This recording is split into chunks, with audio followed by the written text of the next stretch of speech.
Вот надо было мне сказать, чтобы вы набрали 5000 лайков. Возвращаемся к нашему любимому каналу детства Cartoon Network.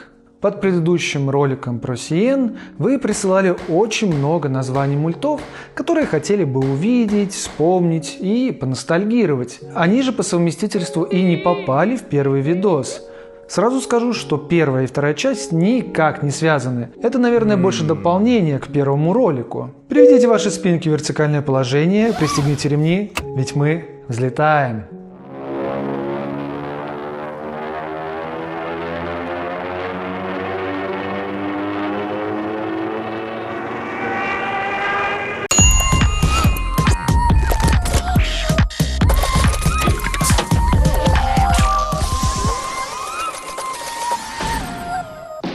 Coming up next, it's Moxie and his Pirate Show, only on the Cartoon Network. Начнем с первой оригинальной программы на Cartoon Network – The Moxie Show.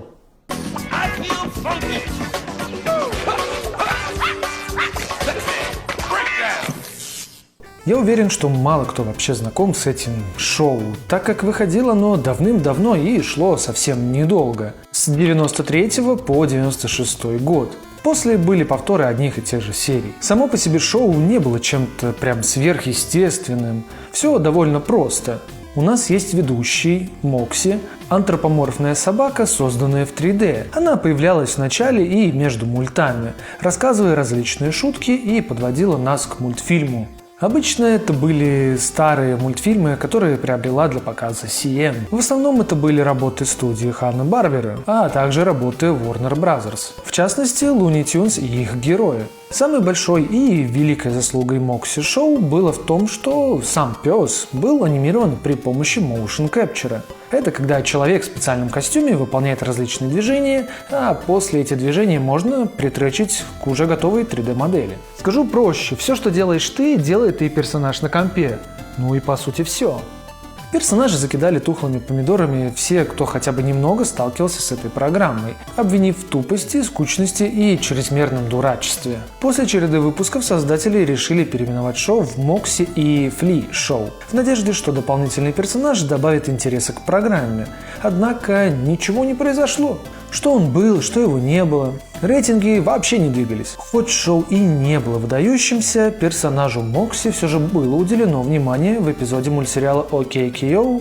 Let's Go Be Heroes. В эпизоде Crossover Nexus, 2 сезон 18 серия, появляются много забытых персонажей мультов с Сиен, а также появляется и сам Мокси. Кстати, серия очень интересная, особенно с точки зрения камео и посыла со злодеем Страйк. Советую глянуть, если много смотрели и знаете вселенную Cartoon Network. Ну что, посмотрел я некоторые вырезки Moxie Show, ведь шоу считается Lost Media, и найти полные выпуски сейчас довольно проблематично. На меня впечатление не произвело. Соглашусь с критиками тех лет, это очень скучно и непонятно зачем, вообще для кого такой формат подачи был создан.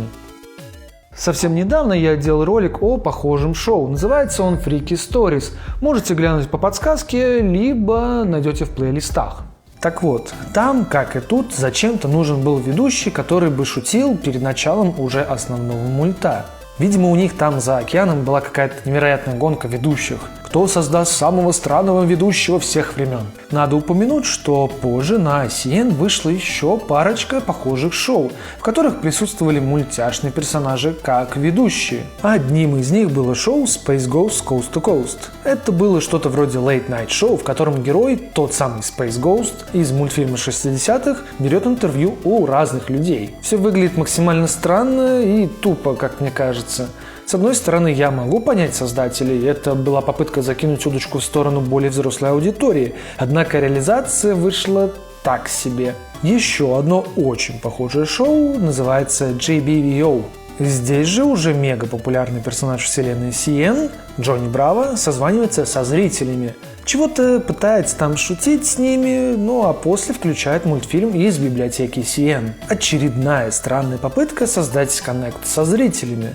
Продержалось шоу около года. В очередной раз я понимаю, что все было создано, конечно же, из добрых побуждений – создать связь между зрителем и поставщиком контента. Но технологии раньше, конечно, были очень деревянными. Кстати, о Джонни Браво. Давайте же перейдем к следующему, оригинальному, на этот раз мультфильму от CN.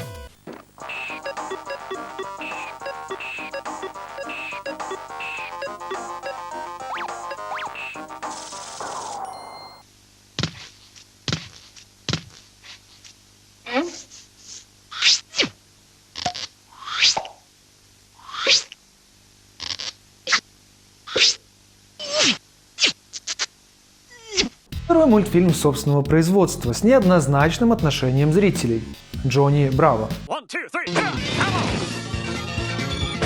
Hey there, baby. Yeah, whatever. Мультсериал пережил большое количество взлетов и падений. Первое время Джонни вообще никому не нужен был, и зрители зачастую пропускали его, так как не понимали, что он привносит нового или хотя бы чего-то оригинального. Он казался очередной поделкой от Ханны-Барбера. Именно они и занимались созданием первых 3 сезонов, а последний 4 уже был создан на CN Studio.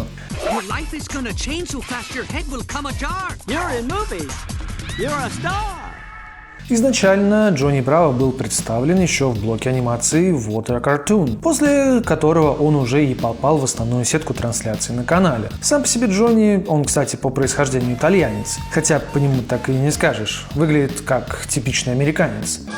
That ain't the one. I don't think so. Так вот, он тот еще бабник, пытающийся из серии в серию соблазнить и затащить в кровать любую привлекательную дамочку. Его навыки пикапа совсем на низком уровне, поэтому каждый раз он отхватывает люлей от дамочек. Если честно, то я не понимаю, почему именно так. Может, время раньше было другое, но в наше время такой типичный смазливый качок пользовался бы популярностью у девушек. You know,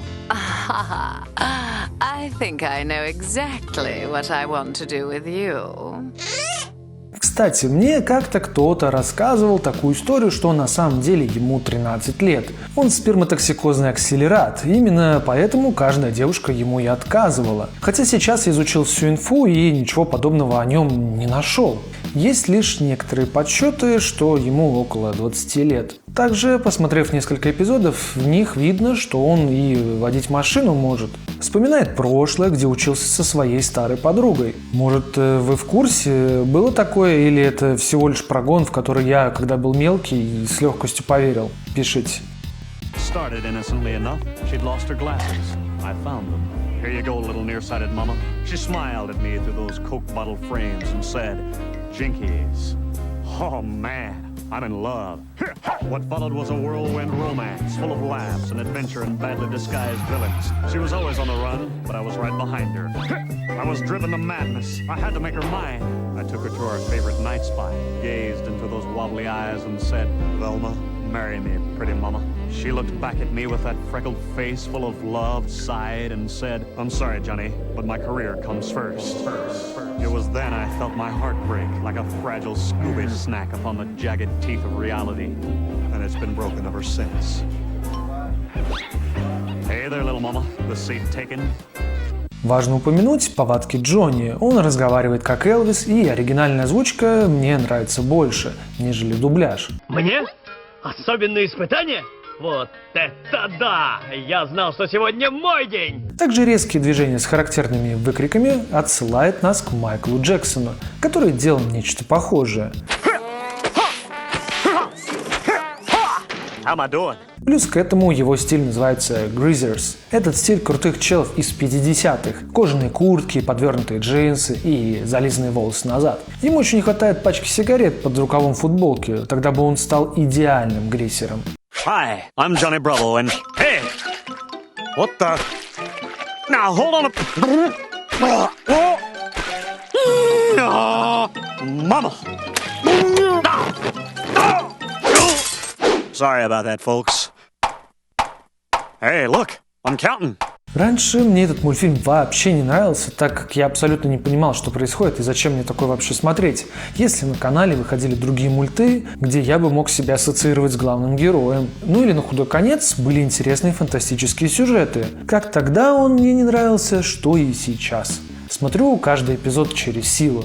Благо, они идут около 6 минут. Именно от того, что мало кто понимал, зачем и кому этот мультсериал нужен, его ненадолго прикрыли, а после решили продлить, но уже с новыми шоураннерами и сценаристами. Новички сделали Джонни тупее, веселее, ну и лещей он собирал в 2 раза больше. После этого он как раз и полюбился зрителям больше. Плюс к этому создатели хотели создать фильм, в котором сыграл бы Дуэйн Джонсон, но все застопорилось еще на моменте обсуждения. После этого пошли кроссоверы с героями студии Ханны-Барбера. Он встречался со Скуби-Ду, Медведем Йоги, Флинстоунами и другими. Мультивселенная до того, как это стало мейнстримом. Ну а вы как относитесь к Джонни Браво?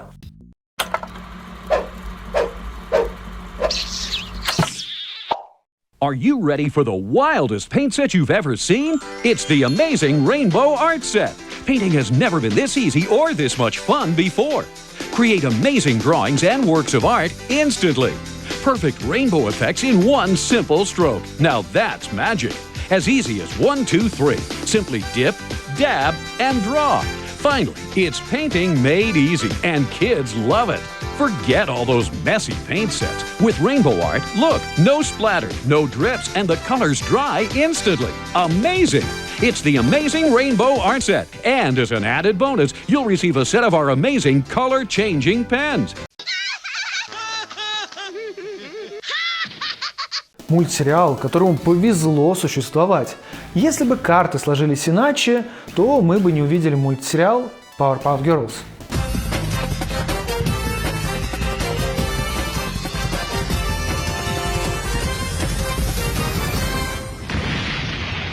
Ох, эта музыка из начала просто вау.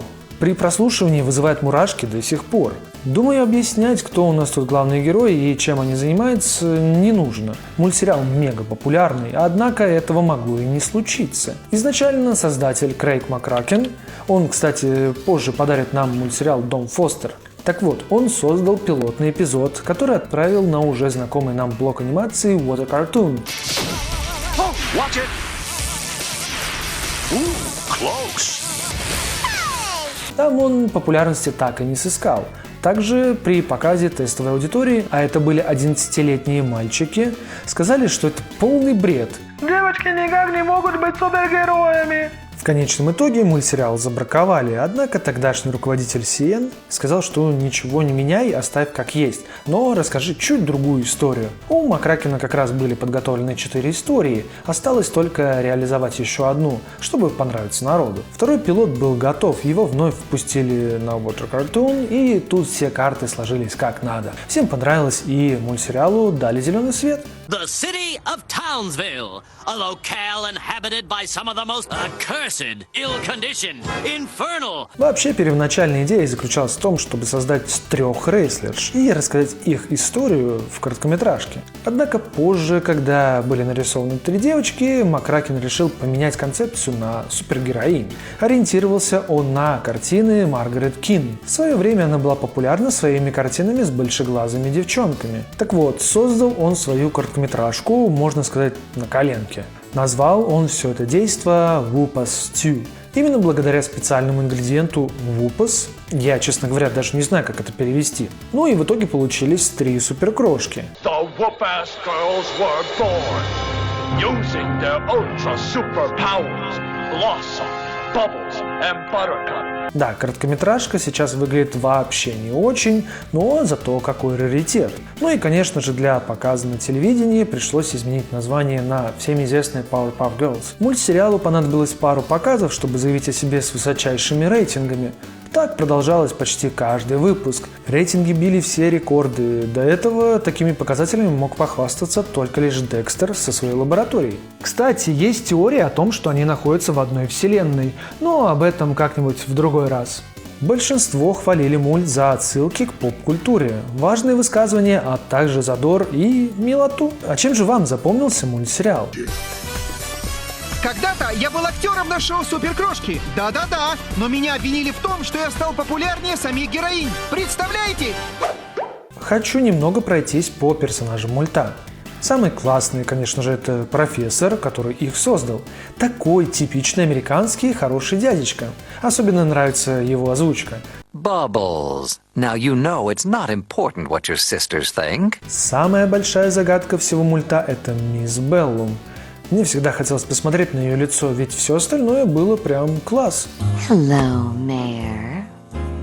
Good day, Miss Bellum. How is every little thing? Ладно, на самом деле ее лицо однажды показали, точнее часть лица. Ничего особенного я там не увидел, но если вы хотите посмотреть, думаю, и сами сможете нагуглить. Но я вам не советую, пускай она так и останется для вас загадкой. Следующей будет Банни. Еще одна суперкрошка, которую создали сами девочки.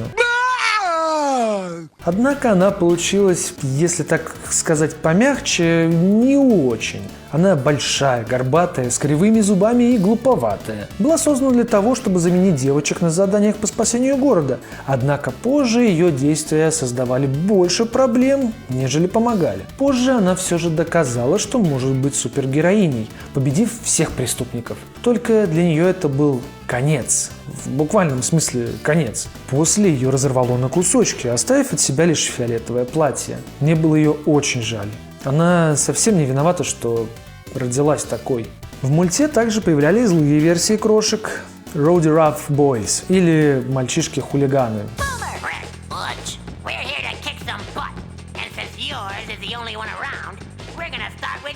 Только не путать с фейковыми крошками, где обычные мужики переоделись в костюмы девочек. Мальчишки-хулиганы абсолютно идентичны девочкам, но их вид более агрессивен за счет острых углов. Мне они казались довольно крутыми при просмотре, ведь они сильнее и круче девочек. Однако и у них есть свой криптонит. Это поцелуй девочек. Самый большой страх всей жизни, с помощью которого девчонки и победили их. Они настолько полюбили зрителям, что было принято решение вернуть их еще несколько раз в мультсериал. Создал их Моу Джоджо. Перейдем как раз к нему. Destroy? Okay, I'll destroy it from destroying the world. Then I will destroy the world. And then you will know who is the evilest. Он такой по-своему приятный, не вызывающий отрицательные эмоции злодей. Я бы даже сказал, он больше антигерой. Он даже работал вместе с девчонками. Хоть он и появлялся очень часто как основной злодей, больше всего меня пугал другой персонаж. Him. His Infernal Majesty. Или его адское величество. Самый страшный злодей мульта. В детстве он меня всегда пугал, в особенности из-за его озвучки и чересчур экспрессивной манеры разговаривать. You will not defeat me, you little brats! The professor will pay! Let's see if you can defeat this monster! Хоть он выглядит как драг-квин демон-краб, смеха он никогда не вызывал. До сих пор, когда слышу его речь, внутри какая-то пугающая пустота. Плюсом хочу добавить такой момент, когда я стал постарше, он стал для меня понятнее. Обратите внимание на него получше. Он 100% педофил, который следит и охотится за маленькими девочками. В особенности, больше всего он захватывал разум Бабблс, самый милый и невинный из тройки. Подумайте об этом как-нибудь, пока будете чилить. He was running that way with my purse, and they grabbed him. Do they know what they're doing? We don't just give someone a hair bone and stick them on the street. There's 2 weeks of training. Now, when you fly, you've got to really get a good running start. Was the Powerpuff Girls cartoon your inspiration? No.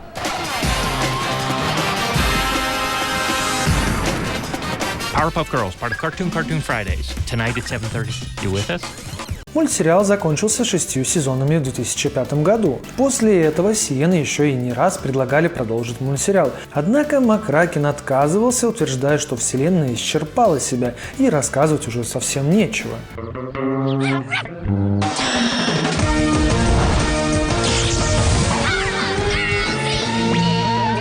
Но это не помешало выпустить отдельный проект в аниме-стилистике. Честно признаюсь, этот вариант мне понравился. Они немного изменили Origin, но от этого сама история никак не повлияла на общее впечатление. Важно отметить то, что здесь нам показывают новый взгляд на старых знакомых, и выглядит все очень достойно.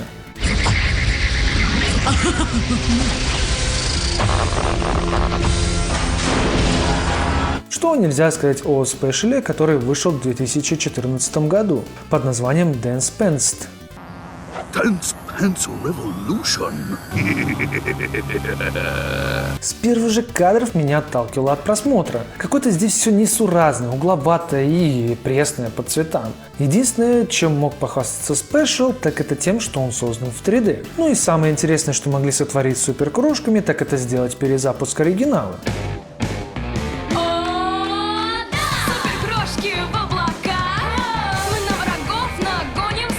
В 2016 году мир увидел суперкрошек в старом, но улучшенном стиле. Как по мне, выглядит хорошо, но по самим сюжетам заметно больше буфонады, как в новых выпусках Спанч Боба. Тем самым сами истории стали проще, ведь большая ставка сделана на то, чтобы привлечь новую аудиторию, нежели порадовать старых пердунов.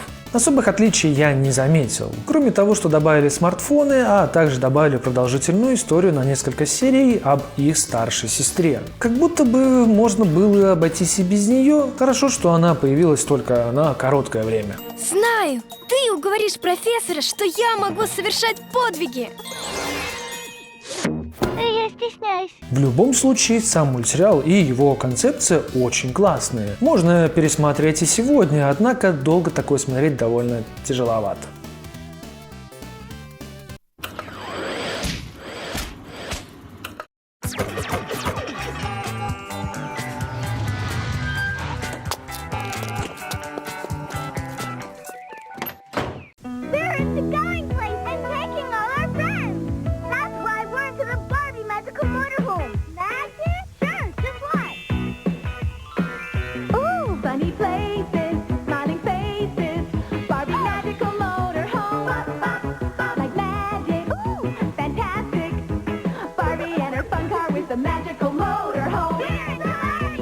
The Barbie Magical Motorhome with detachable fun car. You put it together. Dolls sold separately from Mattel.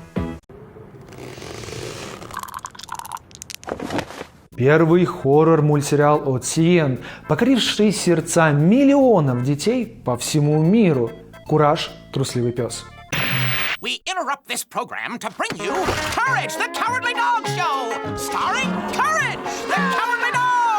Не знаю, как вам, а мне этот мультсериал не нравился в детстве. Он казался чересчур мрачным и ужасающим, начиная от звукового сопровождения, заканчивая выкрученным дизайном персонажей. Смотрел я его на английском и понятия не имел, о чем же идет речь в каждом эпизоде. Его было довольно тяжело прочитать без знания языка. Единственное, что я понимал, что Куража любит Мюрриел, а Юстас ревнует. Поэтому он вечно его пугал и подставлял.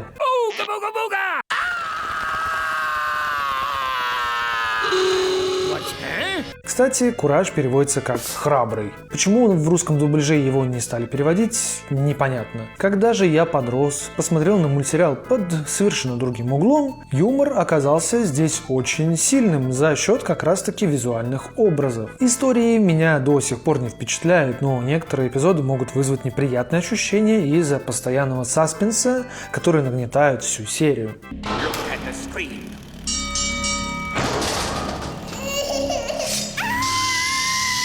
Также каждый раз вызывает эмоции конфликт Юстаса и Куража. Пёселя мне жалко всегда. Стоит обратить внимание на то, что он большой молодец. От эпизода к эпизоду он помогает и спасает своих хозяев, несмотря на страхи. Не зря же его прозвали «храбрый». Возможно, многие обратили внимание на то, что все выглядит так, будто все это выдумка, фантазия в голове у Куража.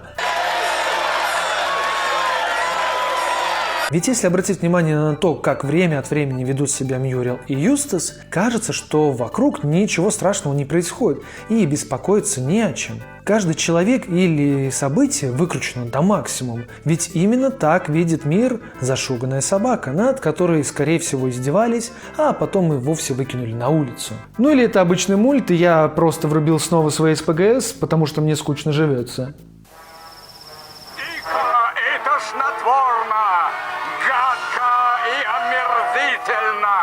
Никогда раньше на наших экранах не было более кошмарного сборища монстров, привидений, чудовищ и тому подобных ужасных существ. Пора посмотреть смотреть страху в лицо. Кураж, трусливый пес. С пятницы по воскресенье в 6:30 GMT на Cartoon Network. Образ главного героя был основан на одной из короткометражек создателя, Джона Дилворта. Называется она Smart Talk with Raisin. Там был пес, которого звали Гамильтон, внешне очень сильно напоминающего розового бояку. В этой короткометражке можно заметить стиль анимации со своими странными движениями, непропорциональными глазами и конечностями. Он же частично перекочует в основной мультсериал. Рекомендую глянуть, выглядит криво, но это и придает ей какой-то шарм.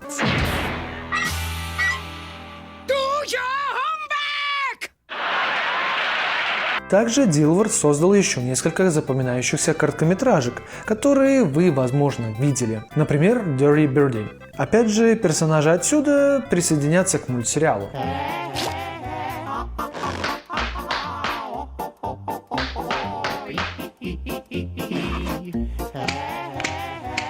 Он на минуточку создал еще одну короткометражку, после которой будет создан мульт «Снис и фондю», но уже для Nickelodeon. Если вы не смотрели выпуск про Nickelodeon, то советую глянуть. Там как раз затрагивается этот мультсериал и многие другие. Ну и, конечно же, Magnum Opus. Это самая главная короткометражка, которая, как и другие большие мульты, попала в блок анимации What a Cartoon.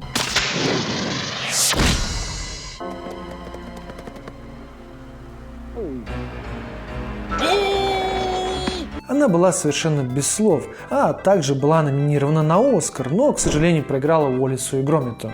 «Кураж, трусливый пес» популярен до сих пор. Его помнят и вспоминают как нетленную классику анимации. Даже проводились переговоры о перезапуске или продолжении мульта, но, к сожалению, дальше переговоров дело не пошло. 2,000 channels and still nothing to watch. Единственное светлое пятно в наше время – это 7-минутный эпизод, созданный в 3D. Выглядит очень приятно. Сглаженные края, плавная анимация и незатейливая история. Также рекомендую глянуть, кто не видел.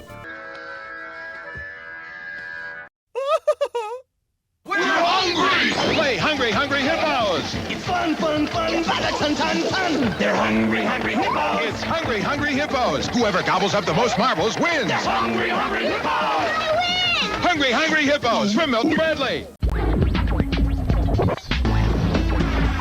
Coming up next, it's Static Shock. Next, on Cartoon Network. Первый мультсериал о чернокожем супергерое – Static Shock.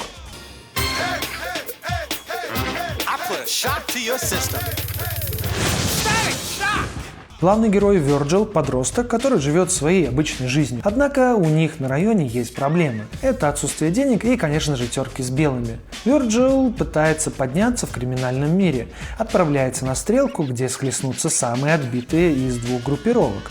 Весь махач происходит на каком-то складе, куда вскоре приезжает полиция, и по случайности они взрывают баки с так называемым квантовым соком. Вокруг распространяется газ, все задыхаются, пытаются сбежать, но, к сожалению, им не хватает сил, и большинство из них ловят и везут в больницу, чтобы подлатать. Наш главный герой просыпается у себя в постели и пока еще не очень понимает, что с ним происходит. Позже, когда все приводит к тому, что он начинает чувствовать в себе силу, понимает, что обладает электромагнитными силами, позволяющими ему управлять электроникой и металлами. Остальные же ребята, которые также попали под воздействие газа, тоже начали меняться, но в мульте будут пользоваться своими силами во зло. Примерно так и начинается мультсериал Static Shock. Yeah, you look like a battery commercial. Next. Вообще, Статик является относительно новым героем вселенной DC. Он даже успел несколько раз измениться в дизайне, но это ему не сильно помогло. Большинство ругали его за то, что он выглядит банальным и устаревшим. Хоть там и поднимались темы расизма и отношения черных в обществе, также со второго сезона Статика добавили в основную вселенную DC, добавив мульт Лига Справедливости.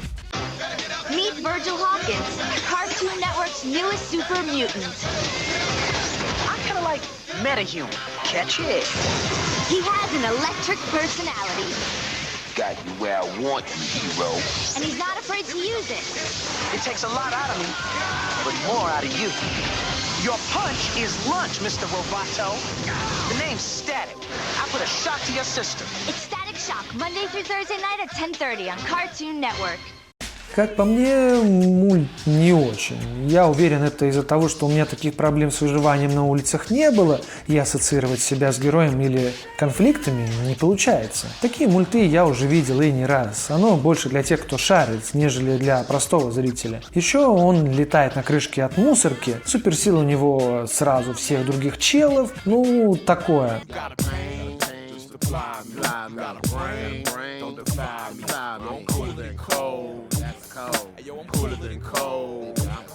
Если только музыка оказалась интересной, в остальном мне не зашло. Однако вспомнить его надо, ведь он также транслировался на CN. Yo, you wanna ride the string? Yo, yo! Yo, this thing! Yo, Mega! Spin it, rock it, ride it, walk it, flick it, trick it! Yo, Mega! The Omega Yo-Yo with the Brain, Raider, and Fireball, each sold separately at selected toy stores. Yo, yo!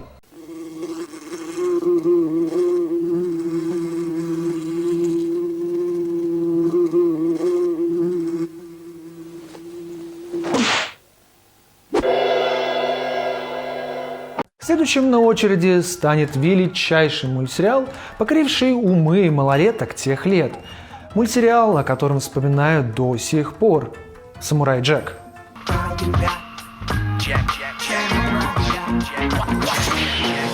«Самурай Джек». Он настолько популярен, что много о нем рассказывать нету смысла. Многие помнят о нем, чтят и вспоминают с ностальгией. Однако для меня в детстве он прошел мимо. В первую очередь мне вообще никак не нравился здешний угловатый визуальный дизайн. Эти резкие черно-красные тона били по глазам, а истории были чересчур заунывными. Несомненно, я его смотрел, когда натыкался, особенно в моменты, когда смотреть было нечего. Да и вступительная песня мне очень нравится. Back to the past, Samurai Jack. Watch out! Back to the past, Samurai Jack. Однако нельзя отменять того факта, что мульт как раз-таки за счет своей необычности и такого аккуратного захода во взрослый мир мог привлечь ребенка на долгие часы просмотра. Огромная заслуга такой популярности – это вновь гениальная фантазия Генди Тартаковского. Боссы CN поддерживали его и всячески потакали, так как он был для них двигателем всего канала, назвав его архитектором успеха Cartoon Network.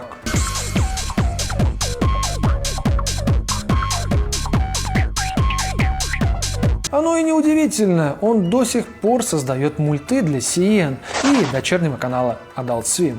Казалось бы, мультсериал должен был закончиться в 4-м сезоне, но никто не мог придумать адекватный конец. Поэтому они сознательно решили оставить конец открытым. И не зря. В 2017 году внезапно выходит 5-й сезон. Что ты будешь делать, когда Аку найдет тебя и поймет, что у тебя нет меча? Аку ничего не знает. Он уже много лет не появлялся. В котором появляются старые и новые герои. А самое важное, идет один большой сквозной сюжет, который логично заканчивает весь путь самурая Джека. 5-й сезон вышел очень классным, даже пришлось поднять возрастной рейтинг из-за более кровавых сцен. Но, как по мне, ему это только в плюс. В конце аж на слезу пробило. Невинная? Ты спятил?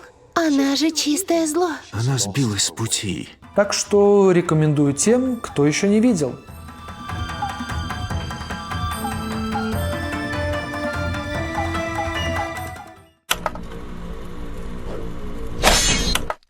It's the incredible Crash Dummies! I feel like a wreck.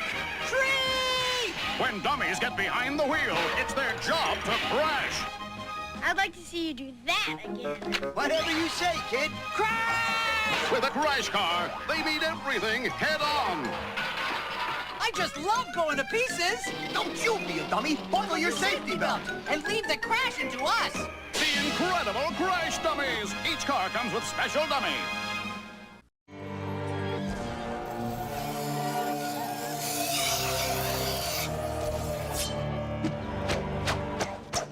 Невероятно ужасный, но очень популярный мультсериал «Ужасные приключения Билли и Мэнди».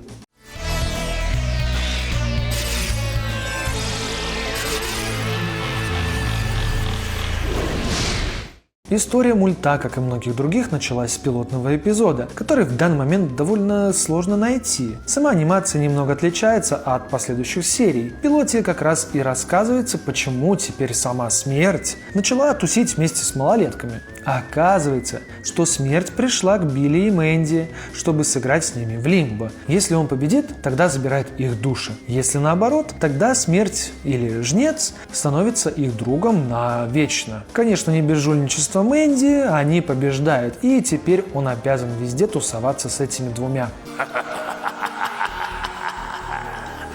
I love kids, and I never lose. Мультсериалу повезло, так как большинству детей того времени очень зашла пилотная серия, и за нее проголосовало большинство. На втором месте оказался «Что случилось с роботом Джонсом», к которому мы чуть позже еще перейдем. Ну а на третьем «No Name», который дальше пары эпизодов так и не стрельнул. Long Hair in Double Dome. Плюс к этому Максвелл показал свою дипломную работу, где мы можем увидеть самые первые образы Билли и Мэнди. Если что, Максвелл — это создатель мультсериала.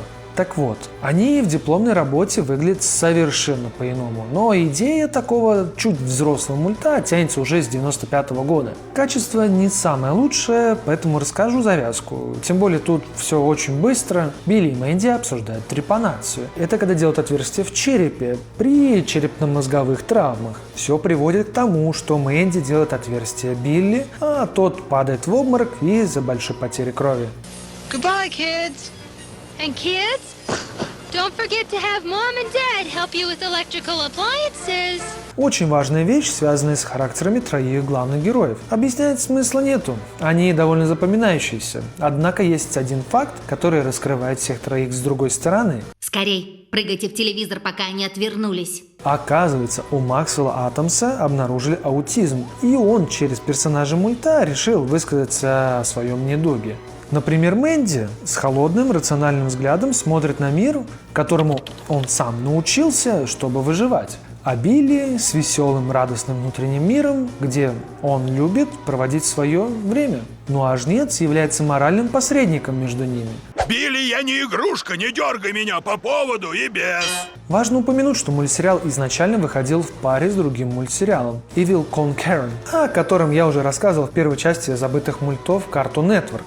После Атомс отказался от него, так как сложно создавать два мультсериала одновременно. Ты теряешься между персонажами и историями, когда у тебя две очень похожие вселенные.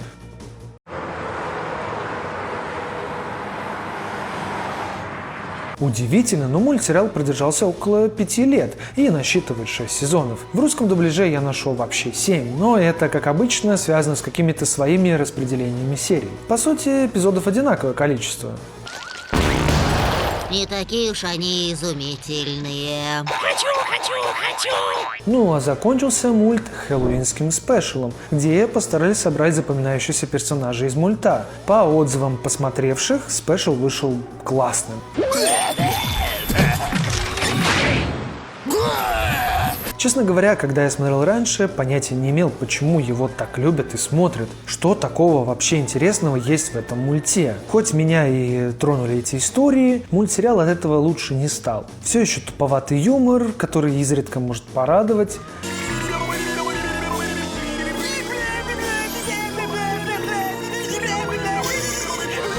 Сами истории ни к чему не ведут. Если кто-то умер, то буквально в следующей серии у всех обнуляется память. Да, я понимаю, что это такой формат мультсериала, но как будто можно было объяснить их очередное появление силы жнеца, который оживляет их или еще чего. Ну и еще один фактик расскажу. Есть один старый, но действенный приемчик, который использовал Алекс Хирш в своем мульте Gravity Falls. В конце каждого эпизода звучит голос, который, если развернуть назад, говорит: Нет, это конец шоу, вы просто смотрите его задом наперед. Может, именно из «Приключений Билли и Мэнди» Алекс позаимствовал свою идею. Кстати, обратите внимание на анимацию. Она мне уж больно сильно напоминает другой мульт, но уже с канала Nickelodeon «Волшебные покровители». Такие же угловатые формы, широкие контуры. Не нашел никакой информации о том, что они как-то связаны. Если у вас есть инфа, пишите, буду рад найти связи.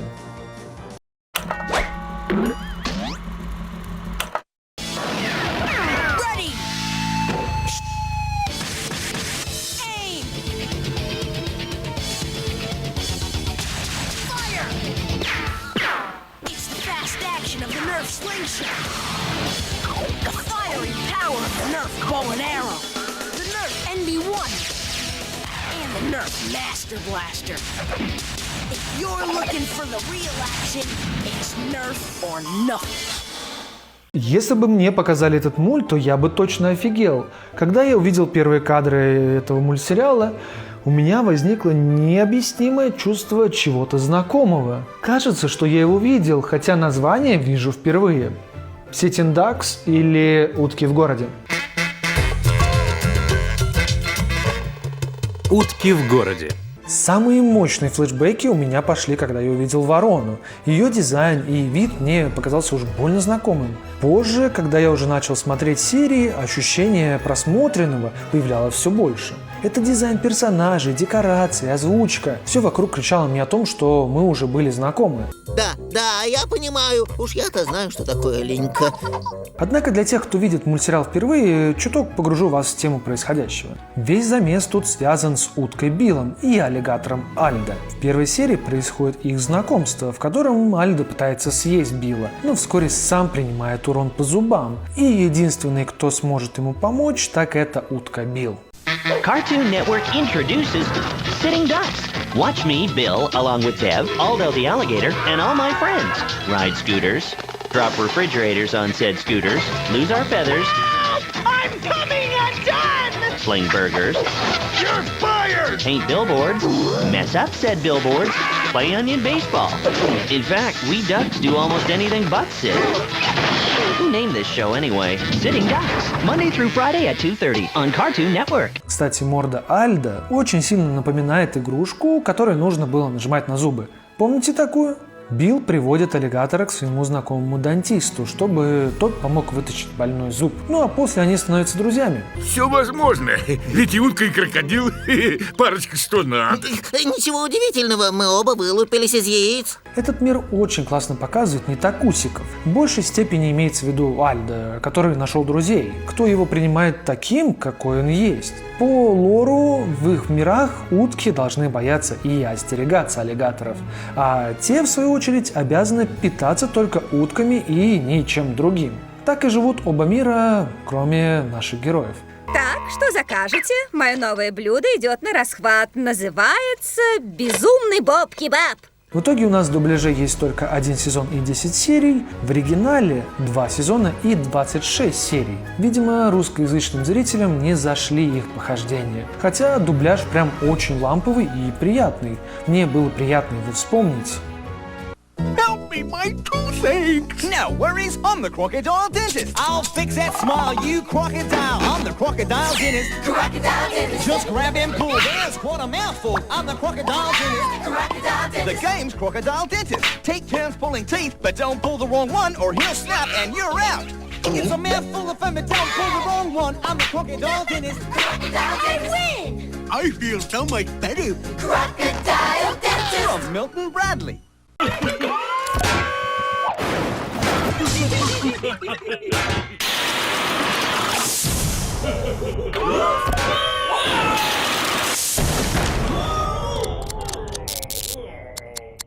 Максимально отталкивающий стиль анимации, который все же многим приглянулся, но не мне. Дальше на очереди, что бы ни случилось с Роботом Джонсом.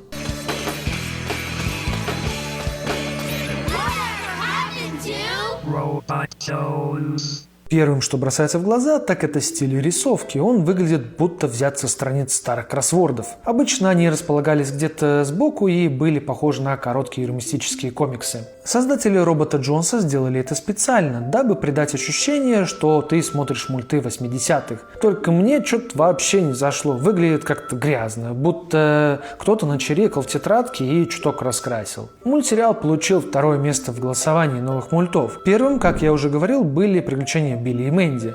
Сюжет банален до неприличия. У нас есть робот Джонс. Он помещен в мир людей, чтобы его изучить и каждую серию делать выводы о характерах или поступках человека. Со временем робот заводит друзей, влюбляется в девочку по имени Шеннон, так как в ней больше металла, чем в остальных кожаных. Ну и продолжает изучать мир вокруг. В мульте есть различные отсылки на поп-культуру 80-х, которые мало кто замечал из детей тогда. Например, интро напрямую взято из канадского скетч-шоу 70-х 1989 года. You can't do that on television. Ты не можешь делать этого на телевидении.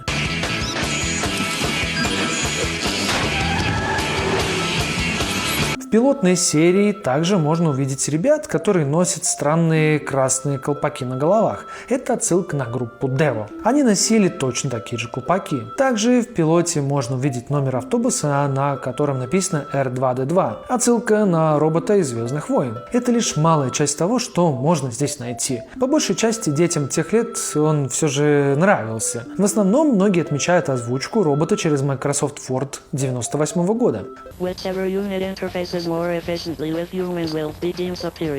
Позже босс и Сиен решили заменить роботский голос на обычный человеческий, после чего мультсериал стали смотреть меньше. Скорее всего, такое решение было принято из-за того, что у них не было прав на использование голоса из Microsoft Word. К сожалению, сейчас мы уже об этом узнать не сможем. Информации ноль. Многие также критикуют то, что мульту не дали раскрыться, так как приключения Билли и Мэнди на тот момент покрывали большую часть телевещания. Просто так попасть на робота Джонса было проблематично. Учитывая все эти аспекты, самым правильным решением было бы немного переделать для более взрослой аудитории и отправить его на ночной блок анимации Adult Swim, где странные и сюрреалистичные идеи как раз таки приветствовались. Об Adult Swim в скором времени тоже будет ролик. Покажите своими лайками и подписками, что вы хотите этого.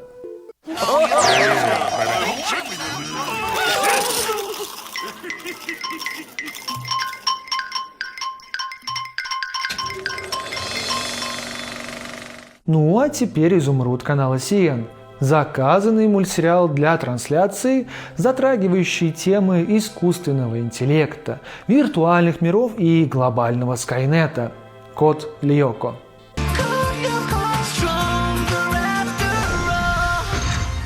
Первым делом хочу отметить тот момент, что создатели мульта – выпускники лучшей школы анимации в Европе – Гобелинс. Обожаю темы высоких технологий, которые еще здорово показывают и рассказывают о технической части. Из современного Код Льоко можно сравнить с мультсериалом «Пантеон». Только Код Льоко более детский, чуть упрощенный как раз для мелких. Загадочный и мощный вирус поразил все главные компьютерные системы страны несколько минут назад. История кайф. Существует два мира. Реальный, наш, и виртуальный. Они, кстати, выглядят по-разному, чтобы зритель мог лучше разделять, где сейчас находится один из 4 героев. Виртуальный мир так и называется – Льоко. Если что, с японского переводится как «путешествие». Это не так просто, но у меня есть ответы. Ты являешься частью виртуальной среды, называемой Льоко, и тебе стоит попробовать выбраться. Поищи дверь или что-то похожее. В этом мире живет ИИ, который помогает нашим героям. Ее зовут Аэлита. Девочка с розовыми волосами. Наши герои – Джереми Вундеркинд, который обычно и занимается всеми техническими штучками. Од – новичок в команде, СДВГшник, который думает, что он лучше всех. Изначально я думал, что это девочка из-за неоднозначного дизайна персонажа. Ульрих – спокойный, рассудительный тихоня с добрым и справедливым нравом. И последняя Юми – такая же спокойная и рассудительная, как Ульрих, но более уверенная в своих действиях. Они, к слову, нравятся друг другу. Все они решают дать отпор главной злодейке по имени Ксанакс, точнее Ксана. Она вирус, обитающий и проснувшийся вместе с Аэлитой в Льоко. Джереми, наконец-то ты здесь! Зен активировал башню! Мы так и подумали, нас это уже затронуло. Ее цель – захватить всю электронику, все технологии и уничтожить мир. Цель, как и во многих более-менее серьезных произведениях тех лет, чтобы избавиться от людей, которые испортили сами себе жизнь и недостойны ее. Завязка, как по мне, шикарная, но реализацию пришлось подкорректировать. Сделать именно так, чтобы можно было смотреть серию независимо от других. Раньше очень много мультов грешили рандомными филлерными эпизодами, благо сейчас стало более-менее все линейно. Аэлита,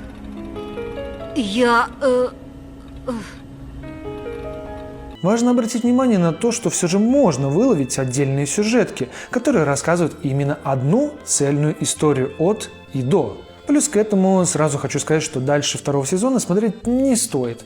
3-й и 4-й сезон уже как на конвейере печатали серии из-за контрактов.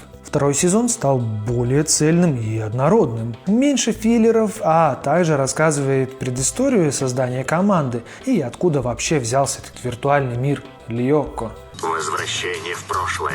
Это дало мне время, столь необходимое, чтобы защитить свой великий проект. Спойлерить не буду. Второстепенных персонажей я обсуждать тоже не буду, они для основного сюжета не важны. Все началось с очень короткой короткометражки, которая называется «Дети снимают свои фильмы». Именно отсюда и был взят внешний вид персонажей.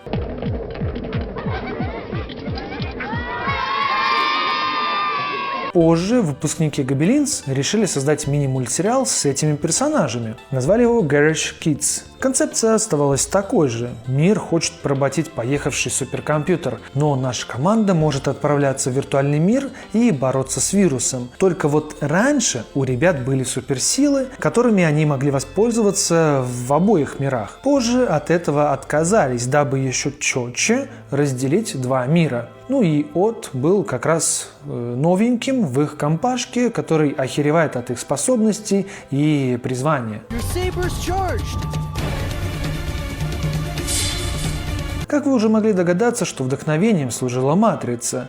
Чуть позже создатели рассказали, что также на них повлияло аниме «Эксперименты Лейн» и «Евангелион».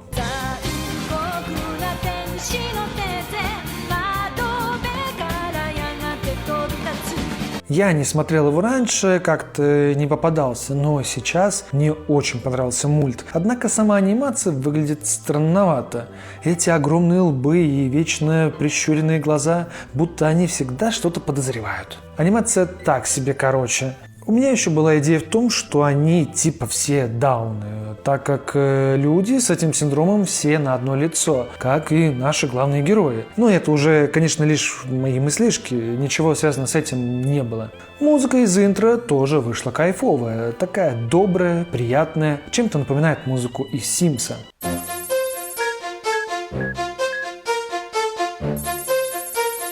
Самое большое разочарование – это продолжение с живыми актерами. Выпустили его в 2013 году, и ничего кроме кринжа у меня не вызывает. Явно это было выпущено для скучающих фанатов.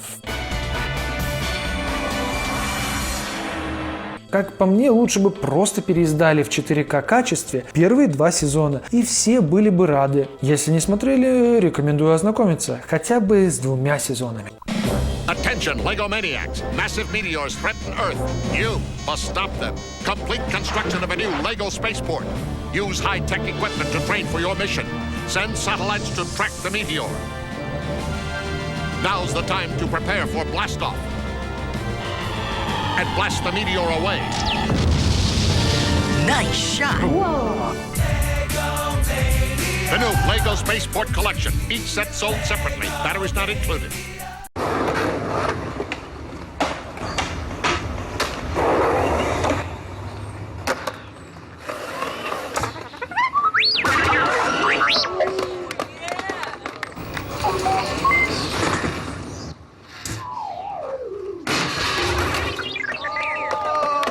Ну, тут и представлять нечего. Лучшая анимационная работа во вселенной «Звездных войн» – «Война клонов».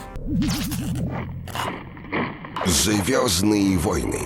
Войны клонов». Уверен, что многие видели следующую анимационную работу Генди Тартаковского после «Самурая Джека». Внимание зрителей и оценки не дадут соврать о его величии. Многие, но не все смотрели этот мультсериал, поэтому хоть какую-то основную информацию я вам расскажу. Против этой угрозы на рыцарей джедаев легла обязанность возглавить недавно сформированную армию республики.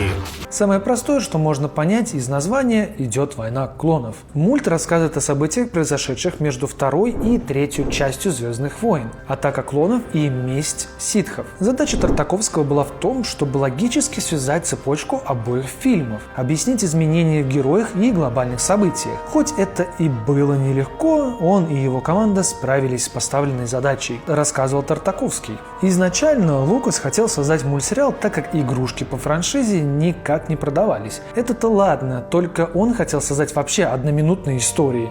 Да, вы не ослышались. 1 минута. Это где-то 30 секунд на эпизод и еще 30 на титры. В ситхах нет страха, а в тебе его очень много. Короче, Тартаковский надавал Лукасу по шапке и сказал, что не будет снимать анимационную рекламу. Он хочет нести свой вклад в популярную вселенную и рассказать качественную историю. В итоге им удалось договориться на 3-5 минут каждого эпизода. В этих рамках все же легче развернуться рассказчику. Всего было 3 сезона. Первый и второй были очень короткие, те самые 3-5 минут каждая серия, и шли они по CN в разброс между мультами. Не самое удобное решение, как по мне.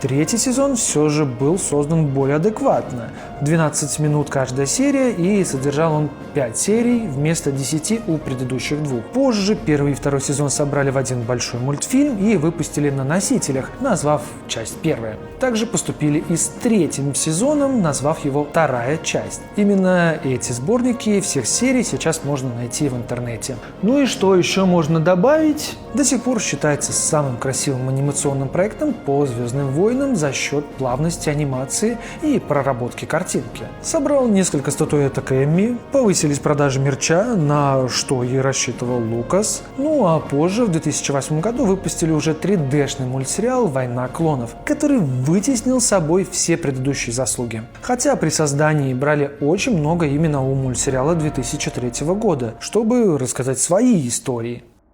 Финальный мультсериал, заканчивающий продолжительную мультивселенную в целых 8 проектов.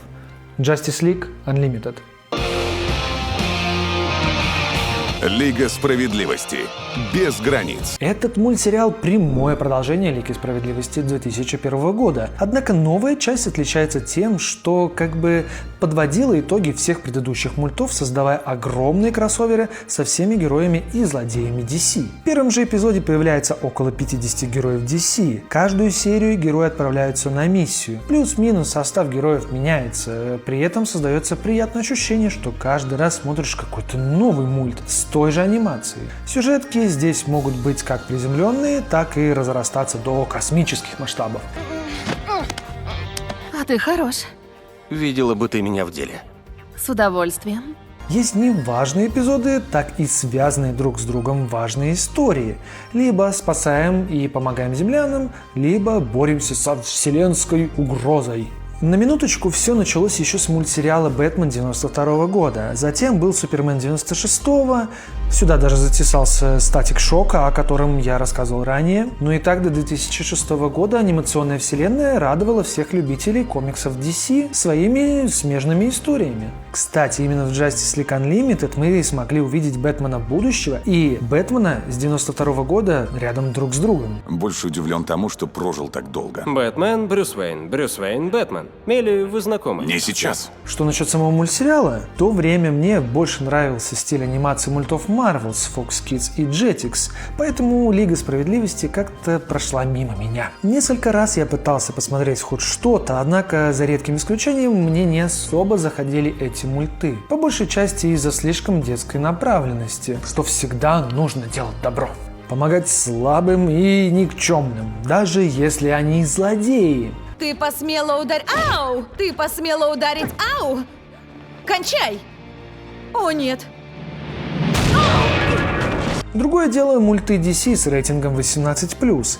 Их мне посчастливилось посмотреть уже позже. Полнометражку «Бэтмен. Возвращение темного рыцаря» и «Темную Лигу справедливости».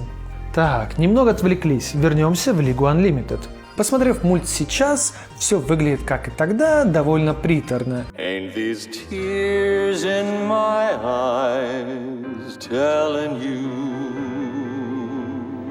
Зрелище больше для тоддлеров, нежели для тинейджеров. Однако критики относят мульт в 20-ку лучших за все время про супергероев. Возможно, посмотрев его тогда, мое мнение могло совпадать, но сейчас я считаю по-другому. Is this the van to Super Van City? Sure is. 1, 2, 3, 4. You can get into town. Super Van City. Just fold it on down. Micro Machines taking over the place with real racing dragsters ready to race. broken bridges and an airport too. A car wash serving you. Superman City, Micro Machine. The Micro Machine, Superman City. You put it together, fold it up, take it away. Vehicle pack sold separately. А теперь отправляемся в космические приключения с Atomic Betty.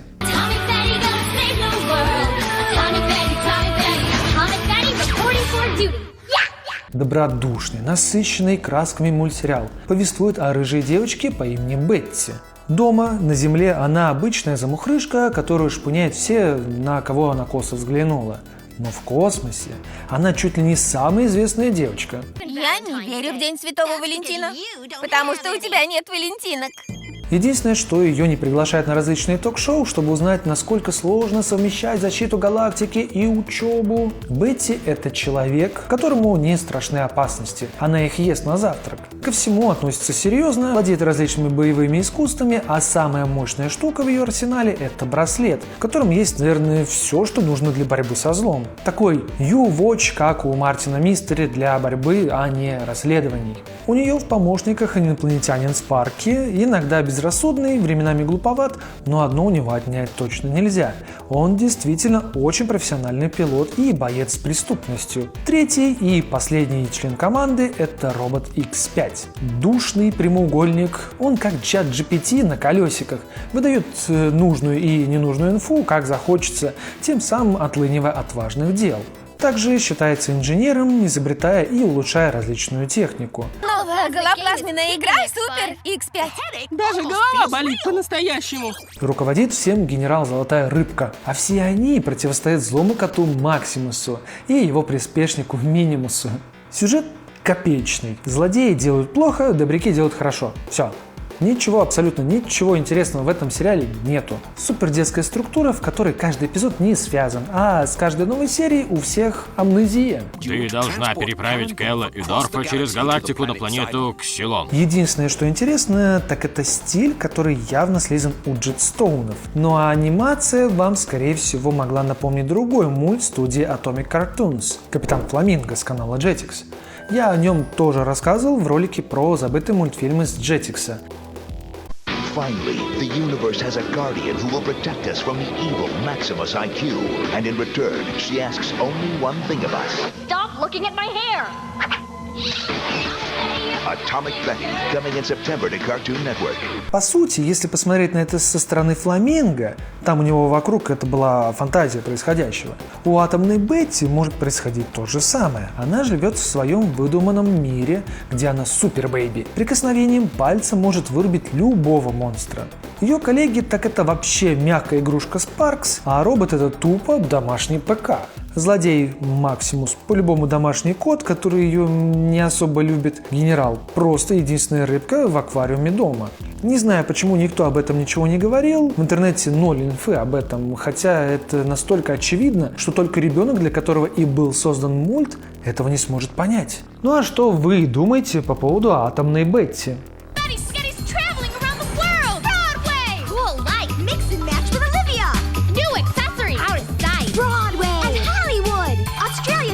New Betty Spaghetti Around the World sets come with everything here, sets sold separately. Have you heard about Betty?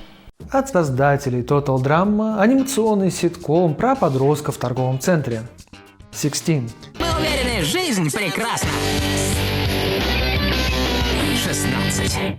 Завязка мультсериала очень проста. У нас есть 6 16-летних подростков, которые очень любят тусить в торговом центре. Ну а также они все устроились на работу на лето в тот самый ТЦ, в котором вечно тусуют. По ходу действия у них происходят абсолютно обычные ситуации, как у всех подростков. У вас уже целых 3 месяца. Ты догадываешься, о чем она говорит? Ваша годовщина уже завтра. Отношения, сплетни, мечтают и вообще больше балаболят, нежели занимаются чем-то полезным. Обычно они собираются в своем излюбленном месте на фудкорте возле точки с лимонадом в виде лимона. Именно здесь и происходят все основные переговоры. Важно отметить, что в первой серии их 5, но к ним присоединяется еще одна богатенькая девочка, после чего теперь они в полном составе. Ты самая безответственная, неуклюжая, избалованная девчонка из всех, кого я знаю. У Грейпфрута больше ответственности, чем у тебя. Как я уже говорил, создали мультсериал те, кто позже приложит руку к легенде «Остров отчаянных героев».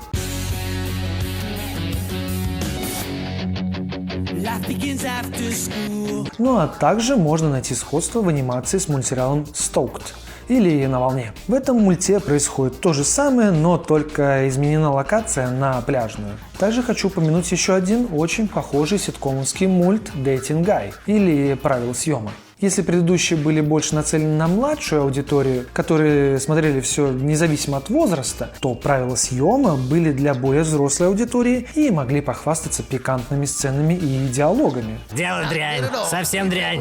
Еще один удар по заднице, и она станет плоской, как вчерашний блин.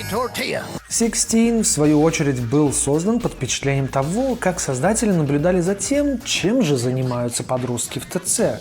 Вообще, создатели из Fresh TV большие молодцы. Они провели исследования в поведении подростков перед тем, как наделить мультипликационных персонажей характерами. Такой же трюк они проворачивали и с Total Drama. Мульт, как по мне, вышел довольно приятным. У меня сразу возникает приятное ощущение, что я нахожусь именно там, с ними, и они мои друзья.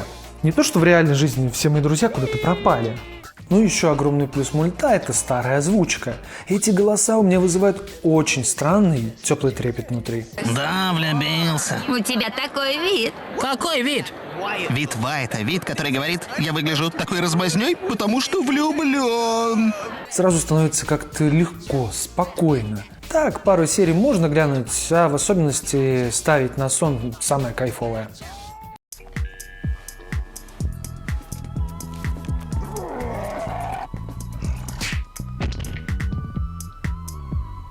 Самый странный мультсериал, который я видел на CN, сейчас вы поймете почему. Встречайте, «Жизнь и приключения Джунипер Ли».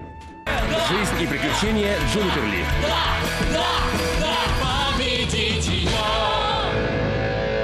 Для тех, кто не в курсе, что за мультсериал такой, сейчас поверхностно окуну вас в идею мульта.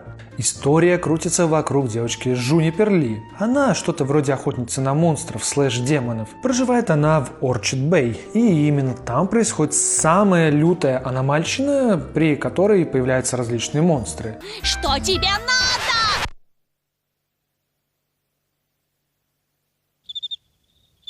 Они могут быть добрыми, помогать или просто быть хорошими существами, но есть и злобные монстры. Вот именно от них Джунипер и должна защищать мир людей, а также от различных угроз и разрушений в частности.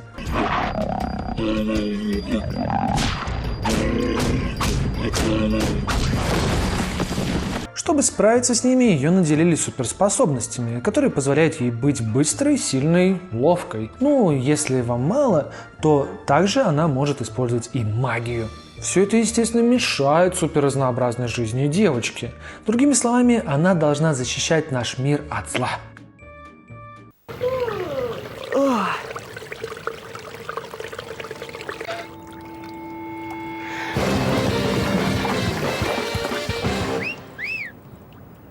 Знаете, что больше всего меня напрягает в этом мульте? Первое — это то, что я не увидел здесь никакой оригинальности. Все вокруг мне напоминает другие мульты. Вот прям все. Главные герои 100% это слепок с героев мульта Лило и Стич. Скорее всего, мне так кажется из-за гавайского внешнего вида. Монстры эти взяты из корпорации монстров, но только в нашем мире. Либо можем вспомнить дом воображаемых друзей Фостер. Там тоже были существа, которых могли видеть только те, у кого отлично развито воображение. Здесь, очень похожая ситуация. Да и сам создатель рассказывал о том, что совместил Баффи охотницу на вампиров с Симпсонами. Не знаю, где тут Симпсоны, но сильную и независимую Баффи я тут вижу. Признаюсь честно, мне этот мультсериал было очень тяжело смотреть. Осилил я серии 2, и то с натяжкой. Пора браться за дело вице-президенту!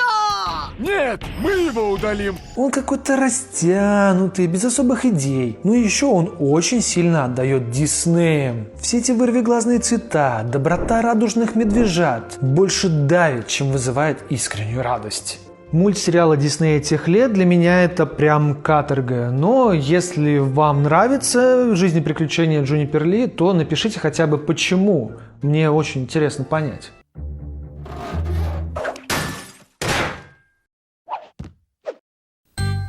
I wish F stood for fantastic. I wish kids got to do the grocery shopping. Ew, yuck. When you wish on a treasure troll, who knows what might happen? Treasure trolls are the only trolls that have a jewel in their tummy that you can wish on. What would you wish for? Irish cherry cough syrup really tasted like cherries. Treasure trolls with a jewel you can wish on from Ace. Crypto the Superdog Super Marathon is up next on Cartoon Network. Лучший друг Супермена в собственном мультсериале. Суперпес Крипто. Он летит сквозь ночь, мимо ярких звезд. Это суперсила. Суперпес. Очаровательный мультсериал про самого милого и дружелюбного помощника Супермена. Однако самого Супса в мульте мы увидим лишь раз, когда он передаст бразды правления Кевину. Все из-за того, что он сам вечно спасает Землю и времени у него на ухаживание нету. Я рад тебя видеть, старый друг. Кевин, 9-летний школьник, посвящает все свободное время приключениям вместе с Крипто. Они могут общаться друг с другом посредством переводчика в ошейнике. И только Кевин знает, что Крипто занимается спасением Метрополиса от угроз. Как так вышло? Он у нее в штанишках. Ладно, тут я немного соврал. О его похождениях знает и подруга Кевина, Андреа. С ней чуть позже тоже будет общаться наш храбрый пёсель. Она ухаживает за лучшим другом Крипто, котом Стрики. Стрики сам по себе добрый, но довольно неуклюжий, прям как коты в реальной жизни. Здесь есть и другие суперсобаки, с которыми Крипто будет сотрудничать. Всех их названия напрямую отражают свои суперспособности. Хот-дог нагревается и может стрелять огнем. Бульдог, у него вырастают рога. Той-терьер, на английском тейл-терьер. На русский его перевели как хвостотерьер. И, как можно было догадаться, его сила в длинном и извилистом хвосте. И последний мамонтенок. Розовый чихуашка, который может увеличиваться в размерах. Если брать оригинальное название Мамонт Мат, то получится мамонтова дворняга. Думаю, мамонтенок тут как раз к месту. Заглавный у них Брейни Баркер. Собака афганской породы. Владеет телекинезом и телепатией. Тут такая же история, как и с Чихуахуа. Если перевести на русский, то получится не так эффектно. Лай мозгов или мозговой лай. Все же отличное решение оставить имя как есть. Так вот, все они состоят в щенячьем патруле. Они следят за тем, чтобы во вселенной был мир и порядок. Ну и, конечно же, Крипто присоединяется к ним, дабы сражаться, а в свободное время веселиться. Мы бы не справились без тебя, начальник. Это факт.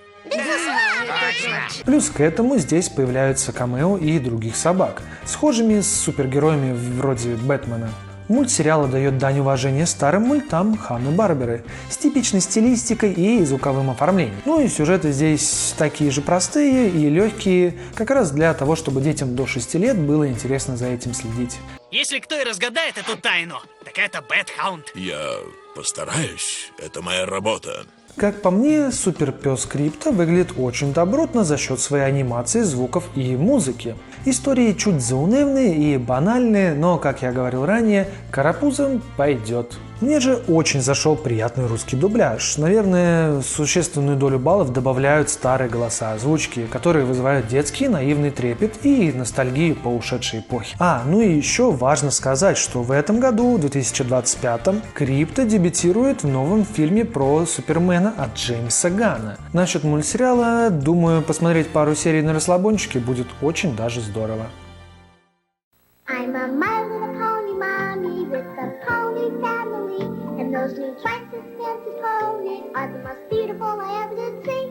Yes, those twice as fancy ponies, brushed and combed by me, will be the most beautiful ponies in my entire family. I'm a My Little Pony mommy, now I'm happy as can be. I've got twice as fancy ponies in my family. Twice as fancy ponies, each sold separately. Далее на Cartoon Network Джонни Тест и его новые эксперименты.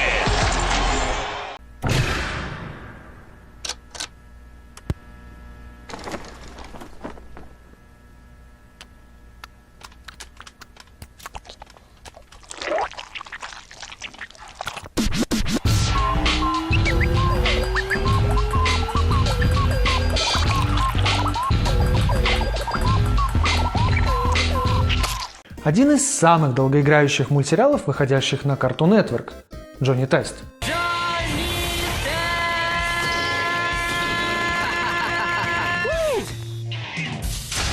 Джонни Тест. Важная инфа, касающаяся трансляции мульта. Изначально он все же выходил на канале Kids Warner Bros., а после перекочевал и на CN, где ретранслировались как старые серии, так и новые. В общем счете насчитывает 6 сезонов и 117 эпизодов. Каждый эпизод разбит на 2 части, поэтому нужно умножить это число и получится 234 коротких серий по 5-6 минут. Другими словами, можно назвать этот мульт достижением. Фу! Кто тут выпустил пар? Я тут ни при чем. Обычно это я, но в этот раз песик ни при чем. По сюжету у нас есть главный герой, как понятно из названия, его зовут Джонни Тест. Он болеет из ДВГ и поэтому никак не может сосредоточиться. Единственное его спасение — это тиктоки, но только те, которые идут меньше 10 секунд. Ему всегда что-то нужно, куда-то залезть, поговорить, попробовать. Как обо мне говорили в детстве, шило в жопе. Вместе с ним разумный пес Дьюк, он же и является его лучшим другом. Также у него есть умные сестры-близняшки Сьюзен и Мэри, которые как раз таки и сделали Дьюка разумным и разговорчивым. Во всех приключениях Джонни помогают своими изобретениями именно сестры. Лазер в глазик, пушка в ушко и свистолет. Используй их, если только кроты агрессивны. Они обе влюблены в соседа, а ему на них похер. Также есть один из заклятых врагов Джонни Теста – Юджин. Он, в свою очередь, влюблен в одну из сестер. Если говорить точнее, то в Сьюзен. Вот и получается любовный трифорс. В свое время я его не застал, но вроде бы он нормальный. Типичный детский мульт, который удерживает внимание ребенка динамичным повествованием, свистопердельными шуточками и кислотными цветами. При просмотре даже улыбнулся пару раз. 100% если бы я увидел его в детстве, он скорее всего был бы моим одним из любимых. Невероятно! Новые волосатые свиньи победили, и они вне себя! Вроде бы.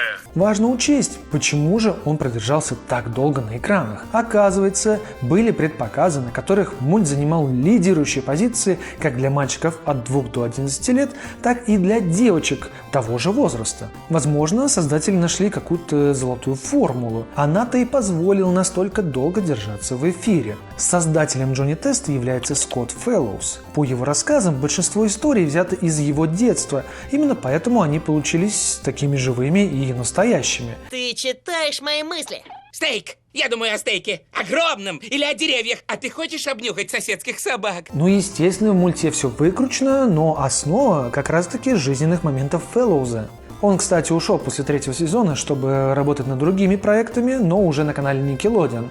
Например, 100 шагов успеть до старших классов и Big Time Rush. Позже он вернулся на CN с новым мультсериалом Супернубы, но былого успеха получить не удалось, поэтому он закрылся уже на 2-м сезоне. А вы задавались вопросом, почему Джонни Тесту так весело? Потому что веселиться с друзьями в 2 раза веселее. 2 лучших друга – первоклассные возмутители спокойствия. Всегда вместе, несмотря ни на что. Так что хватайте своих лучших друзей и готовьтесь к новым сумасшедшим приключениям с Джонни и Дьюки. Новые эпизоды с Джонни Тестом только на Cartoon Network.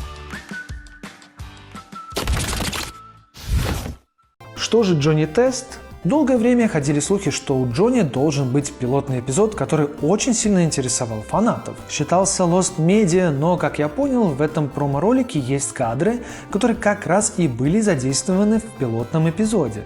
Позже эти кадры перерисовали и вставили уже в обычную серию. Вот небольшое сравнение. I'm full of macho, leathery biker goodness. I'm full of macho, leathery biker goodness.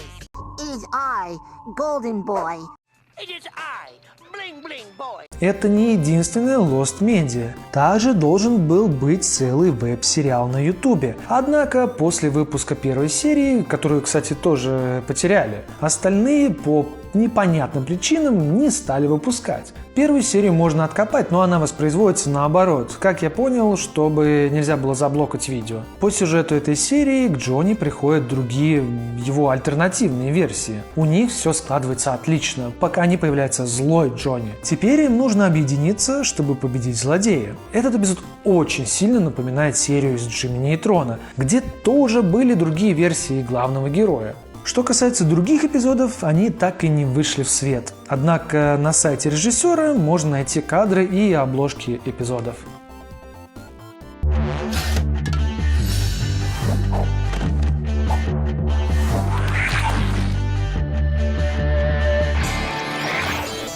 Ну и самое интересное это то, что спустя столько лет все же Netflix взял на себя ответственность выпустить обновленное продолжение мультсериала. Выглядит действительно качественнее оригинала, но главное, что они потеряли свой стиль анимации. Теперь же, благодаря Netflix, Джонни Тест имеет еще 2 сезона и 40 серий. Именем правительства мы конфискуем ваш корабль. Забудьте. Да будет вам. Ну, пожалуйста. Еще пару важных моментов. Есть мнение в обществе, что Джонни Тест – это плагиат лаборатории Декстера. Видимо, из-за того, что там есть изобретения, различные манипуляции с наукой и всему подобному. Даже сам Тартаковский отвечал на этот вопрос зрителей. Он говорит, что не видит никаких сходств с лабораторией Декстера. Честно, я тоже не вижу. Может, если только близняшки похожи на Декстера. В остальном же, если рассматривать под лупой, то это будет притянуто за уши, нежели явное копирование. Второй важный момент касается мнения людей, которые вспоминают и отзываются о мультсериале. Его, да, помнят, но почему-то поголовно засирают, называя скучным мусором. Не знаю, с чего у челов такое мнение. Хочу узнать ваше мнение насчет нового и старого Джонни Теста. Пишите.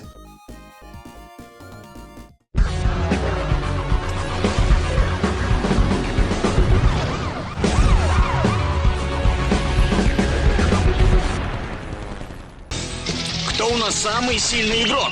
Конечно, Бен 10. Далее на Cartoon Network. Открылся онлайн-аттракцион. Веб-сайт Cartoon Network — это путешествие в мир веселья и приключений. Множество фантастических игр. Помоги Бену победить инопланетное зло. Сразись с Эво вместе с генератором Рексом. Сыграй с героями Cartoon Network. Не пропусти видеоклипы и фрагменты любимых мультфильмов. Уже интересно? Тогда заходи на cartoonnetwork.ru.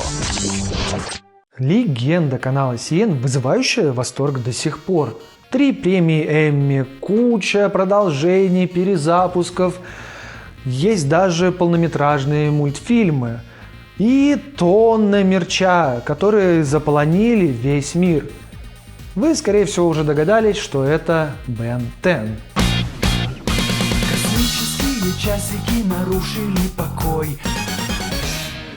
Знаете, тут как будто бы и рассказывать ничего не надо, так как о Бенни не слышал лишь тот, кто живет в лесу. Однако у меня все же найдется чем вас удивить. Сразу скажу, что речь пойдет о франшизе, а не отдельном мультсериале 2005 года.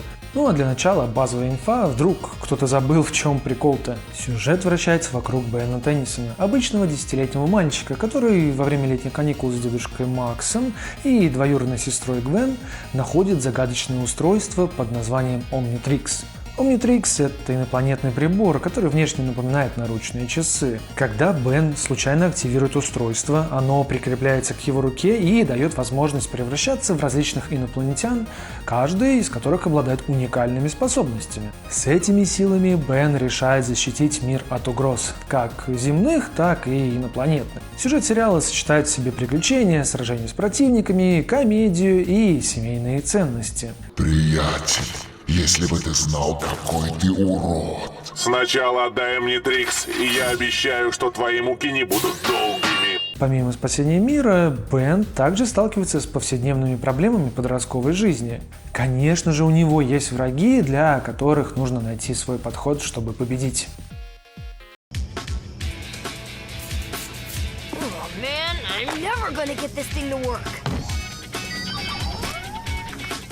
Когда я включил посмотреть мультсериал, мои мурашки просто взбесились, как только услышал первые звуки музыки из интро. О господи, да еще и в детстве я мечтал получить такую штуковину себе, чтобы превращаться в разных крутых челов и давать всем люлей. Это было нечто, такой детский восторг. Сразу хотелось ассоциировать себя с героем мульта, и казалось, будто он — это и есть ты.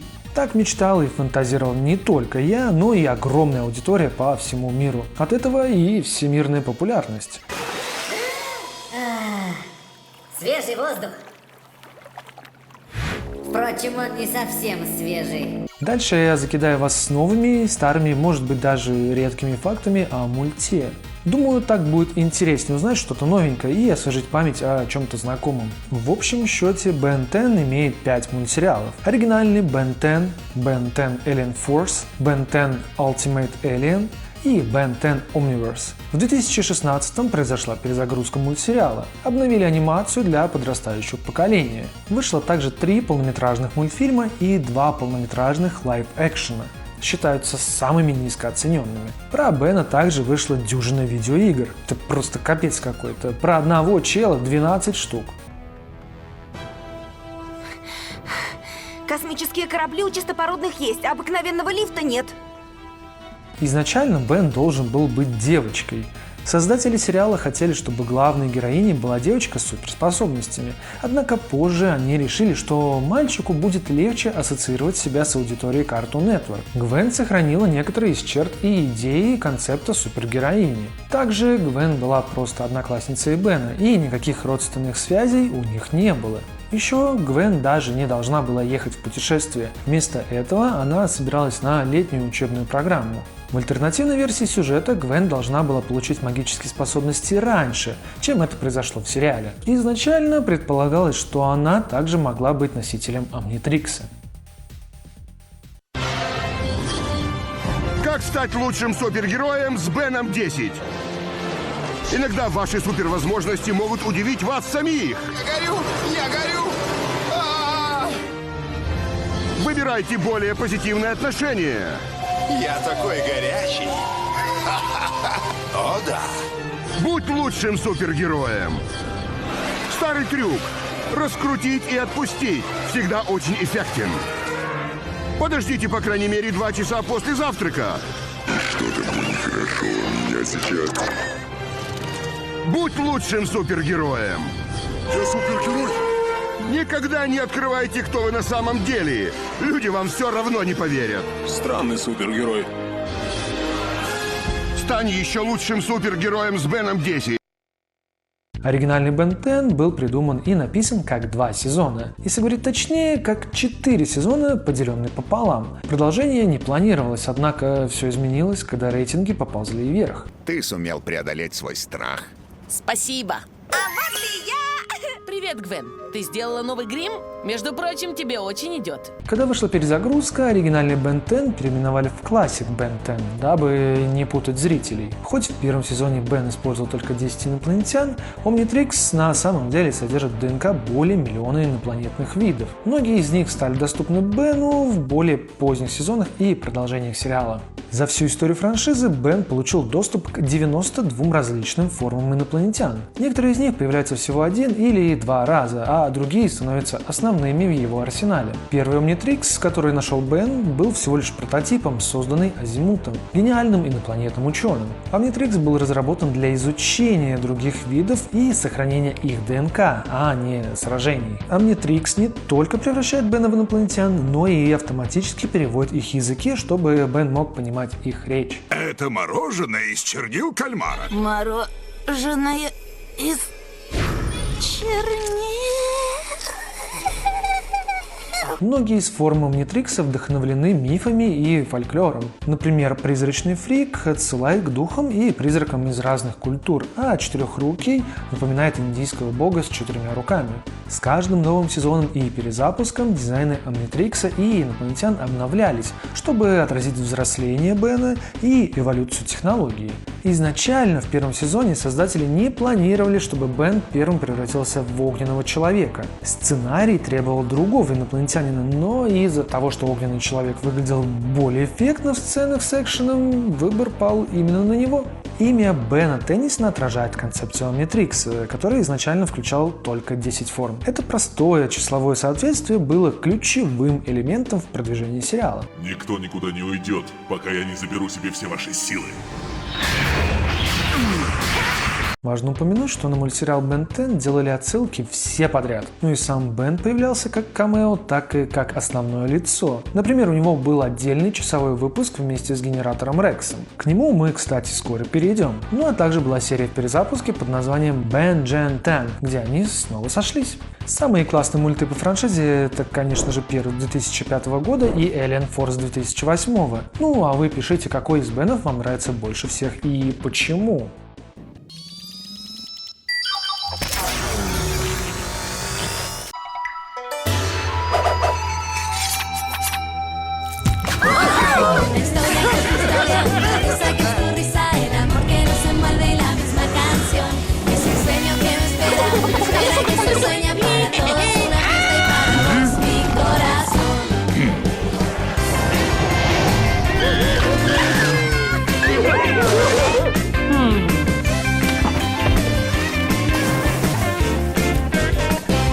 Дальше на Cartoon Network «Бельчонок».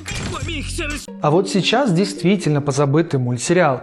На русском его найти невозможно. На языке оригинала тяжело, но все же возможно.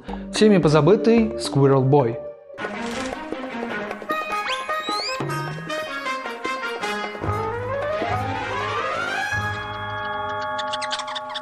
Мультсериал сосредоточен на Белке Родни. Он такой чел, который устраивает разные мутки, чтобы поднять бабла. Если бы он существовал сейчас, то занимался бы криптой и казино. Вечно тусит со своим рыжим человеком Энди. Также частыми участниками шоу являются родители Энди, которые не сильно любят Бельчонка.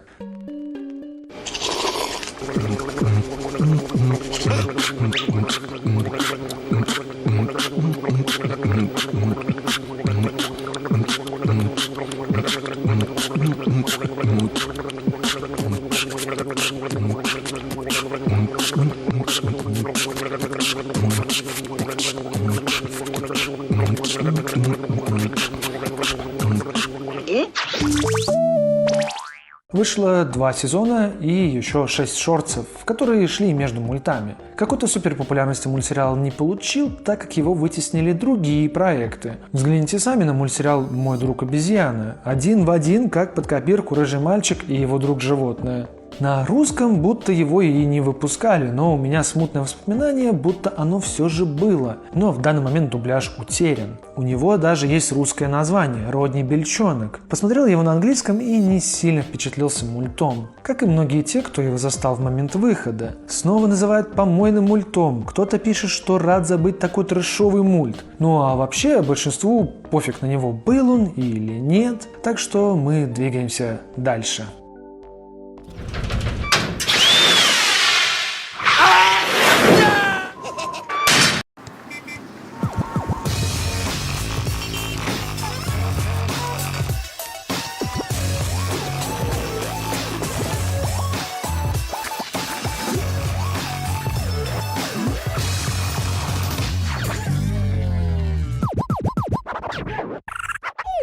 Еще один из самых забытых мультов на CN.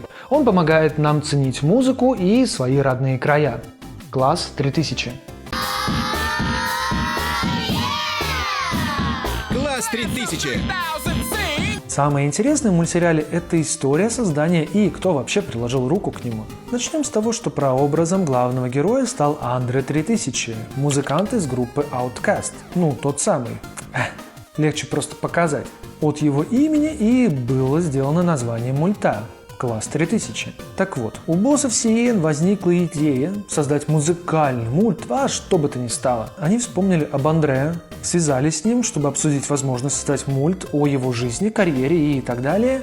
Однако Андре такая идея не понравилась. Он не хотел, чтобы дети смотрели очередной душный мульт о каком-то там непонятном музыканте, которого они не знают. И тут он будет впихивать разные стрёмные истории. Поэтому он отказал, но предложил свой вариант. Он присоединится к проекту и придумает свой музыкальный мультсериал с нотным станом и подпевкой. Мы снесем стены общепринятых норм ядром настоящего творчества. Круто! Но что нужно делать? Использовать воображение. Его главная идея заключалась в том, что он хотел познакомить детей с музыкой, с ее красотой и разнообразием, показать музыкальные инструменты и как они звучат. Для этого была придумана школа искусств, а главный герой, Андре, теперь стал креативным и добрым учителем. Вторым важным шагом стало то, что все действие нужно было перенести в Атланту, родину Андре. Тем самым показать город, рассказать его культуру и, конечно же, выставить в хорошем свете, дабы молодое поколение ценили место, где родились. У района есть характер. Да, это точно. И вот его часть. Плюс ко всему, Андре решил сделать так, чтобы в каждом эпизоде была каждый раз новая оригинальная песня. Прям как в диснеевских мультиках.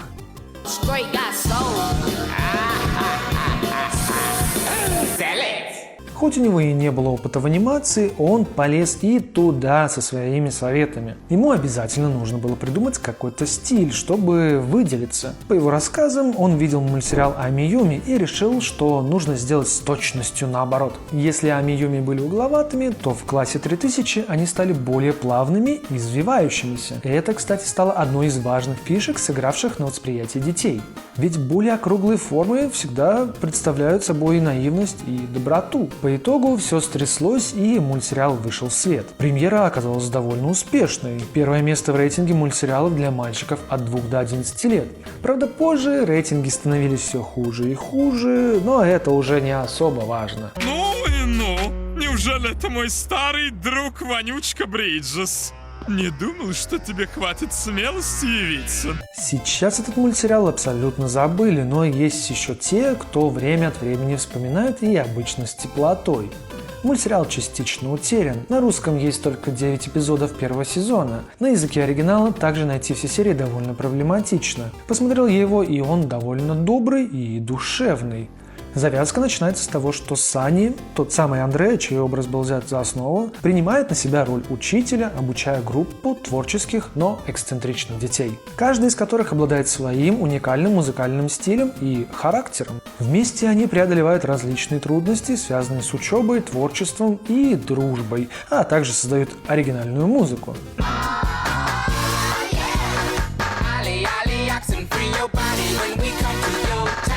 Непризнанным лидером детей является Лил Ди.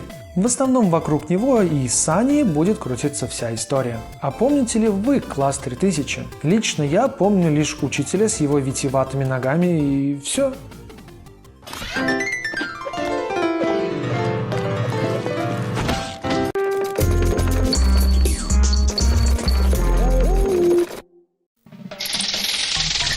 Coming up next on Cartoon Network, it's the Fantastic Four!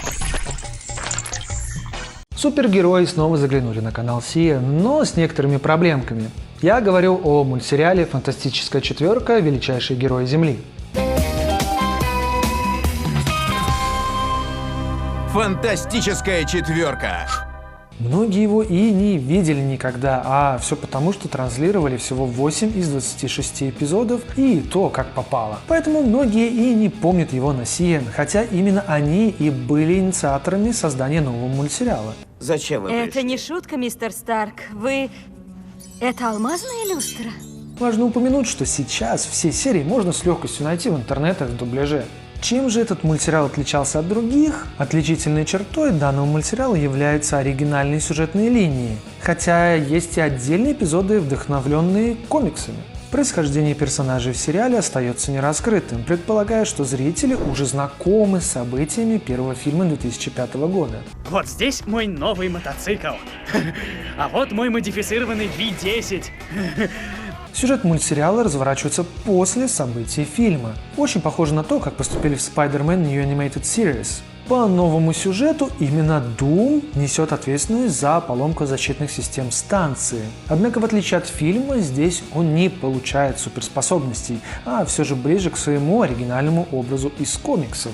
Первая часть мульта сосредоточена на исследованиях негативной зоны и стремлении Дума использовать ее силу. Героям приходится сталкиваться с такими врагами, как Человек-Крот, Мастер Марионеток и многими другими. Заглянут на камео Человек-Муравей и Халк. Что ты делаешь, тупая башка? Бей не меня, их на них нападай! Вторая часть сериала менее структурирована, с эпизодами, которые представляют собой самостоятельные истории.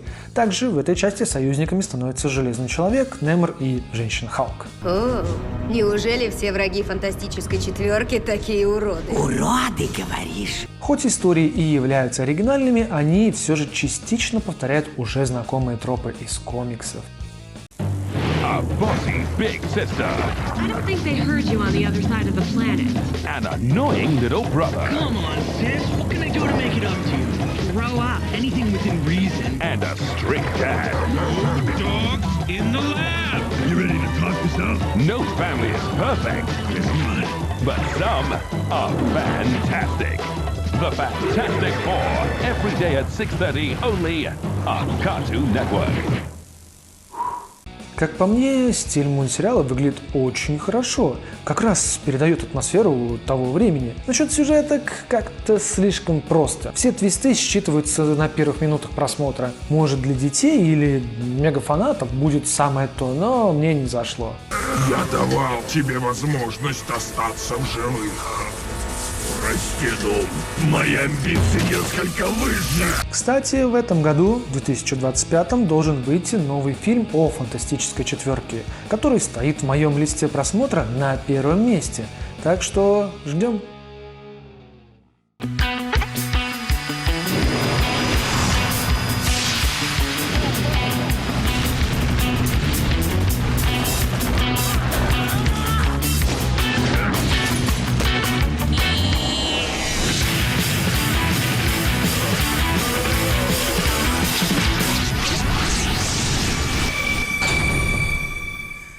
Coming up on Cartoon Network. Next. Этот мультсериал выглядит как тот, откуда взяли все идеи, чтобы создать кунг-фу панду. Мультсериал под названием «Скунс-фу». Тренируйте дух и тело от заката до восхода. Инь и янь, боевые искусства. Победите врага, чтобы ему было пусто. Скунс-фу. Завязка мульта рассказывается в интро каждой серии. Скунс и другие животные из долины во главе с пандой противостоят попыткам дракона захватить их родные земли с помощью бабуина и ниндзя-обезьян, живущих в горном логове. Когда-то дракон и панда были друзьями, но после того, как дракон был наказан небесами за свое высокомерие, он стал считать жителей долины виновными в своем падении и решил уничтожить их. Панда считает, что скунс играет ключевую роль в защите долины и старается обучить его кунг-фу. Пандочка, пандюшка, папа панда. На этот раз ты допустил серьезную ошибку. Однако скунс часто ищет легкие пути, избегая сложных тренировок, но в итоге понимает ценность уроков через последствия своих поступков. Обычно именно скунс, иногда с помощью друзей, спасает положение. И так каждую серию. Соглашусь, данный ход не новый, и его уже использовали до нас, и будут использовать и после нас. Ты не за того меня приняла, крошка. Я знать не хочу всю эту девчачью ерунду. Я вообще... всем парням, парень! Я его не застал в свое время, но, посмотрев сейчас, понял, что это один в один кунг-фу панда. Но оказалось, что скунс-фу все же вышел раньше. И тут возникает вопрос, кто же у кого скоммуниздил? Если смотреть по годам, то кунг-фу панда. Хотя я все же склоняюсь к тому, что это базовый китайский фольклор, который могут использовать кто и как угодно, просто меняя роли. Как по мне, мульт скучноват, однако нельзя отменять тот факт, что многим в детстве он очень нравился. Ведь не просто так мне о нем писали в комментах. Ну, а мы двигаемся дальше.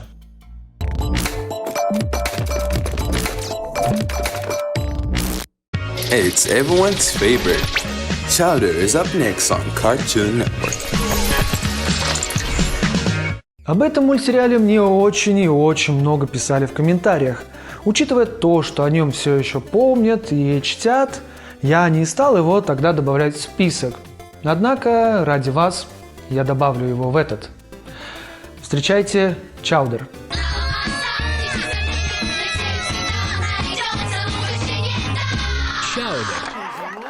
Начнем с того, что чаудер с английского переводится как уха или просто любой густой рыбный суп. Однако в мультсериале это маленький фиолетовый то ли мишка, то ли котик, то ли хрен его знает. Короче, плюшевое нечто. Он юный ученик шеф-повара Мунг Даала. Он владеет своим рестораном, где творит изысканные блюда. Верный помощник Мунга – шницель. Странный угловатый вафель, который разговаривает исключительно тарабарщиной. Если быть точнее, рада-рада. У Мунга также есть его жена Трюфель. Она управляет семейным бизнесом, а также принимает заказы на различные блюда. Я не вижу сквозь стены женщины. Второстепенных персонажей я не буду перечислять, их там еще довольно много. Скорее всего, вы уже заметили или уже знали то, что в мульте всех зовут по именам различной пищи, как раз характеризующих их как личность. Хотя не со всеми это срабатывает на 100%. Чауда – ученик, милый энтузиаст, хочет стать поваром и так обожает поесть. Он учится у Мунг Даала, который умеет готовить, но ошибается. Научить Чаудера не быстро и нелегко. Шницель, ворчливый старина, режет и отбивает, чтобы мясо было плоским. Панини любит Чаудера. Она работает на кухне у мисс Эндивы, чтобы преуспеть. Беспомощно готовит массу романтических блюд. Вы будете так смеяться, что попадаете с кресел. Оставайтесь в Cartoon Network, и хоть вы не научитесь готовить, вы навсегда полюбите этих героев кухни. В чем загвоздка-то? Наш Чаудер учится кулинарному искусству у своего наставника Мунг Даала. Чаудер чрезвычайно любопытен, любит еду и зачастую оказывается в нелепых ситуациях из-за своей непоседливости и любви к приключениям. Мы еще вернемся, толстяк. Мы с тобой еще рассчитаемся. Несмотря на свои намерения стать великим шеф-поваром, Чаудер не всегда понимает, как правильно выполнять задачи, что приводит к множеству комичных происшествий, за которыми очень интересно наблюдать. Чем же еще запомнился Чаудер? Ну, конечно, своим психоделическим дизайном. Господи, когда я его смотрел, как-то не обращал на это внимания. Однако, пересмотрев его сейчас, я охерел просто. Под какими грибами это делалось? Понятно, что детей это очень привлекает. Яркие цвета радуги, мегадинамичные картинки и температурный абсурд, творящийся на экране, удержит внимание любого. Ну, я немножечко слямзил по пути домой. Больше всего меня поразил эффект статичных картинок где-то внутри кадра, а сами челы будто движутся сверху этого фона. Не знаю, как называется такой эффект, так и не смог найти точное название. Так вот, этот эффект такой же продукт Рипа. Я такое хоть и видел в других анимациях, но тут это прямо одна из главных фишек. После этой песни его просто распучило, и он выскочил наружу. Плюс к этому здесь могут появляться покадровые анимации, например, с едой. Мы так в школе тренировались мультики делать. Фоны могут быть просто накаляканы карандашом и акварельными красками. Чуть не забыл про кукол, которые появляются в конечных титрах. Sometimes you have to slow down to appreciate the finer things in life. The question isn't whether or not you really need a redesigned roomy interior, anti-mucus brakes, and a gastropod positioning system. No. The real question is, when you turn your snail on, does it return the favor?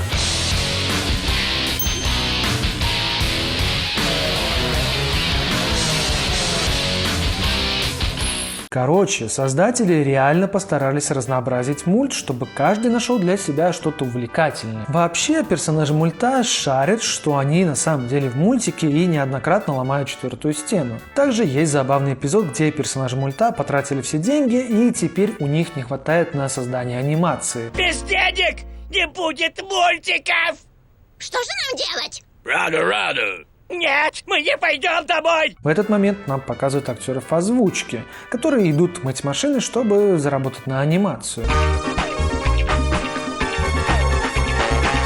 Я думаю, теперь у нас хватит денег на продолжение мультика. Фу. Это как раз к моменту о разнообразии анимации. Мультсериал шел на протяжении 3 сезонов, после чего его закрыли. Чему несказанно был рад создатель мульта, Greenblatt. Он рассказывал о том, что когда к нему пришли продюсеры и сказали об этом, он был на самом деле рад. Вы спросите, почему? Как он сказал позже, что работа над Чаудером была очень тяжелой, и от того, что мульт был очень популярным, ему казалось, что теперь будет делать его всю оставшуюся жизнь. Ты не знаешь, что такое черти что? Твоя задница, вот это точно черти что! А закрыли его по причине новой политики канала CN. Теперь же они решили создавать контент, подходящий мальчикам постарше. Кстати, о мальчиках постарше. В эпизоде про мойку машин, о которой я только что рассказывал, там появилась девушка, которая озвучивает Трюфель. Ее зовут Тара Стронг. Многие о ней тогда отзывались как реально горячая. Но если она тогда была горяча, то взгляните на нее сейчас. Теперь она милфа, которая озвучила огромное количество популярных персонажей мультов. I'm a voice actor. Hello Kitty's Fairy Tale Theater. Hello Kitty's Fairy Tale Theater. Этот факт оказался для меня максимально неожиданным. Ладно, это мы что-то немного отвлеклись. Это наше пособие по приготовлению вкуснейших мультфильмов. Сначала приготовьте основу для замечательного героя, затем добавьте хорошенькую долю любви. Я не твой дружок! Дальше замешайте это все в полной чашке акшен. И, наконец, не забудьте щепотку драмы. Ты не умолишься! Я чувствую, как у меня уже текут слюнки. Смотрите Чаудера только на Cartoon Network. Хоть Чаудер и не стал мегамассовым мультом во все времена, его все же вспоминают до сих пор, ведь он оказал большое влияние на юных зрителей, которые стали интересоваться кулинарией и анимацией в том числе. Многие также отмечают его действительно смешной юмор, который радовал как мелких, так и старших, кто был тогда у телека. Шницель все время ворчит, но я думаю, это от того, что он все время хочет какать. Ну и, конечно же, всеми любимый Рада-Рада от Шницеля стала мемом тех времен. Если сейчас прогуглить мультсериал, то многие вспоминают именно этот момент, когда появлялся Шницель и говорил то самое слово.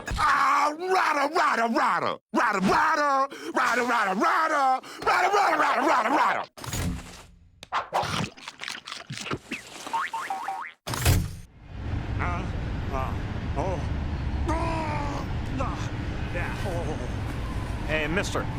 Mister? Yeah, whatever. It's like destiny calling. Wait a second. What's this? All right. So, can you help? Aw, really? Dang. Пока я искал информацию о Чаудере, я наткнулся на очень занимательную информацию, которая будет интересна и вам. Оказывается, боссам CN приспичило конкурировать с другими телеканалами на поприще шоу с живыми людьми. Если у других каналов, таких как Disney XD или Nickelodeon, или тот же самый Jetix, были свои передачи, то надо и нам такую штуковину добавить, хотя изначально никаких намеков не предполагалось. Так вот, боссы решили, что хватит, надо делать свои шоу, чтобы утереть всем нос, но это была фатальная ошибка. Существовало всего пара шоу. The Other Sider – шоу, в котором 5 подростков охотились за привидениями. Bobby Says – здесь черный мальчик исследовал улицы Калифорнии и давал советы местным жителям посредством комментирования интернет-видео. Do What Will Happen – 3 подростков, которые проводили эксперименты со словами «А что произойдет, если…» Brain Rush. Случайным участникам предлагается ответить на вопросы викторины на американских горках. И Destroy Build Destroy – шоу, в котором 2 команды уничтожают случайный объект и строят из него транспортные средства, а затем уничтожают творение проигравших. По итогу все эти шоу по большей части были плагиатом других уже существовавших шоу в медиа, но только главные герои теперь подростки. CN Real просуществовал около года. Закрыли его по банальным причинам. Ни одно из шоу не было рейтинговым. Зрители считали себя обманутыми, когда им каждый день пихали рекламу никому не нужных шоу. Время от времени этот неудачный год всплывает тут и там. Однако после такого провала канал понял свои ошибки и выдал нам, наверное, лучший мультсериал, который вообще мог предоставить телеканал на то время – Adventure Time. Но о нем мы поговорим как-нибудь в следующий раз. Destroy! Build! Destroy! Destroy! Build me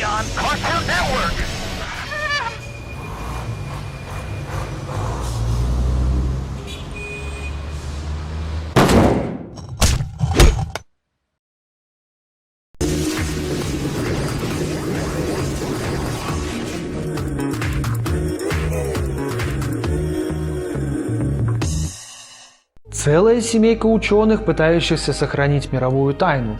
Семейство Saturday.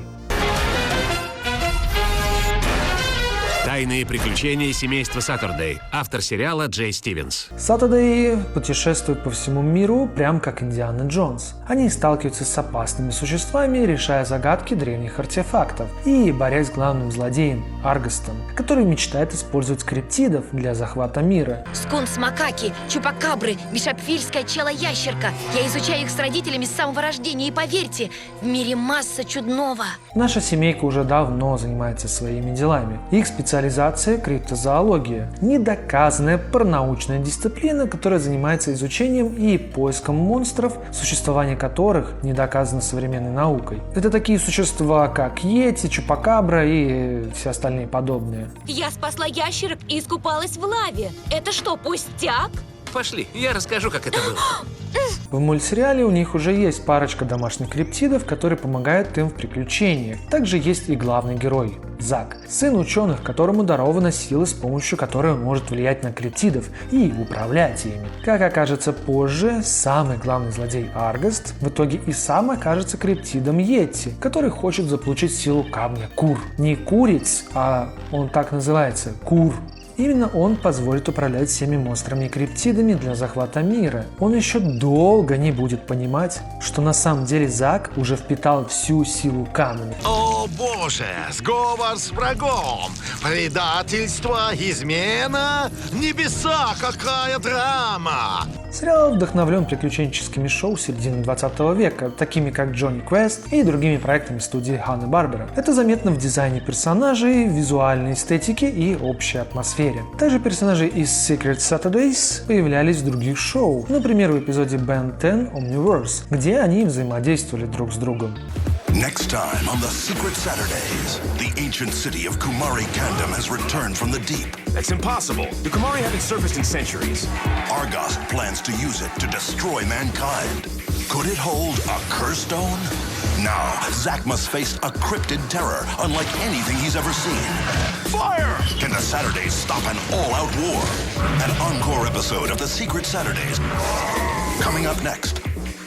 Only on Cartoon Network. В некоторых эпизодах появляются странные символы, руны или карты, которые имеют связь с реальными мифами о криптидах. Эти элементы нередко подталкивают зрителей исследовать мифологию и легенды самостоятельно. Ты сказал 5 минут на тренировку и весь день свободен. В том случае, если ты ударишь по шлему. Плюс к этому создатели мульта решили сделать подсказки для внимательных зрителей. Например, на заднем плане лаборатории Субботовых можно заметить загадочные записи, которые при внимательном изучении оказываются подсказками к сюжету. По большей части это фрагменты текста или карт содержат скрытые намеки на местоположение криптидов или артефактов. Что касается самого мультсериала, то не знаю почему, но мне не удалось осилить даже первый сезон мульта. Однако по описанию сюжета там происходит нехилая такая заварушка с неожиданными твистами. Нет, наверное, это Кур во мне что-то подсказывает. Уверен, кто-то из вас его очень хорошо помнит, он не такой уж и старый. Только я помню лишь главного злодея и все. Чем они там занимались, куда стремились и зачем, забылось напрочь. Поэтому что-то интересное и внятное я сказать не смогу, но вспомнить мульт нужно.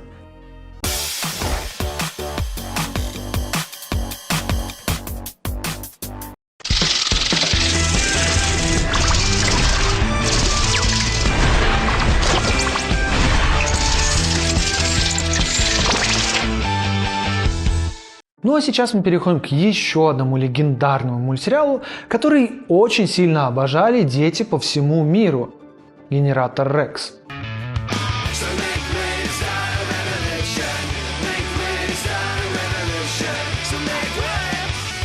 Генератор Рекс. Создала сие произведение та же студия, что и Ben 10, Man of Action. Они позже реализуют еще много классных проектов, но об этом как-нибудь потом. У нас сейчас Генератор Рекс. За основу был взят комикс M-Rex, где M – это машин. В комиксе и мультсериале есть различия, и о них я расскажу чуть позже, а пока поподробнее о мульте. Произошла эта катастрофа.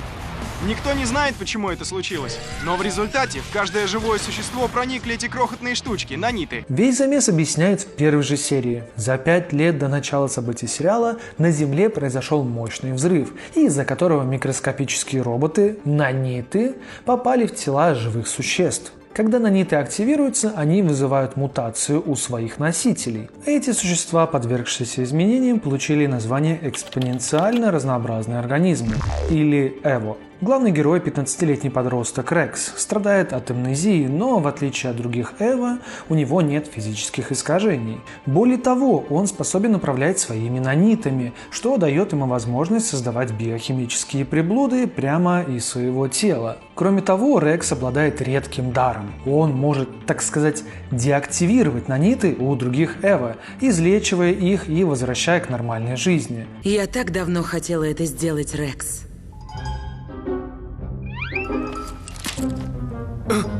Вместе с организацией Providence под руководством агента 6 и Белого рыцаря Рекс использует свои способности, чтобы бороться с опасными Эво и спасать мир. Эво существует много разновидностей. Человеческие, большинство из них едва напоминают свои первоначальные формы и являются безмозглыми монстрами, которые будут атаковать все, включая бывших друзей и семью. Животные. Как и их человеческие аналоги, животные часто претерпевают резкие физические изменения после активации нанитов. У некоторых животных эта трансформация также увеличивает агрессию. Ты можешь контролировать свои наниты? Я бы сначала поблагодарил, но да. Ну и самое интересное, это неизлечимые Эво. Они имеют наниты, которые были изменены без возможности восстановления или эволюционировали за пределы обычных методов лечения. Большинство, похоже, обладают некоторой осознанностью и обладают мыслительными процессами человеческого уровня. Другими словами, Эво – это массовый вирус, который влияет на каждого по-разному, но в основном в худшую сторону. Это сила нанитов. Она может и созидать, и разрушать. Консорциум использует ее для господства, а Рекс для освобождения. Генератор Рекс. Финальные серии. С понедельников 21:00 по московскому времени на Cartoon Network. Благо, появилась компания по спасению мира от Эво под названием Providence. Это секретная международная военная организация, созданная после инцидента с нанитами. Изначально ее главная цель заключалась в том, чтобы сдерживать или уничтожать опасных Эво, представляющих угрозу. Должна быть альтернатива безумному правилу «убей или обезвредь». И что ты предлагаешь? Однако ситуация изменилась, когда организация нашла подростка по имени Рекс. Уникального, я бы даже сказал, единственного Эво, который мог не только взаимодействовать с другими зараженными, но и полностью излечивать их. Ты сделал меня нормальным. Можно было просто пожать руку.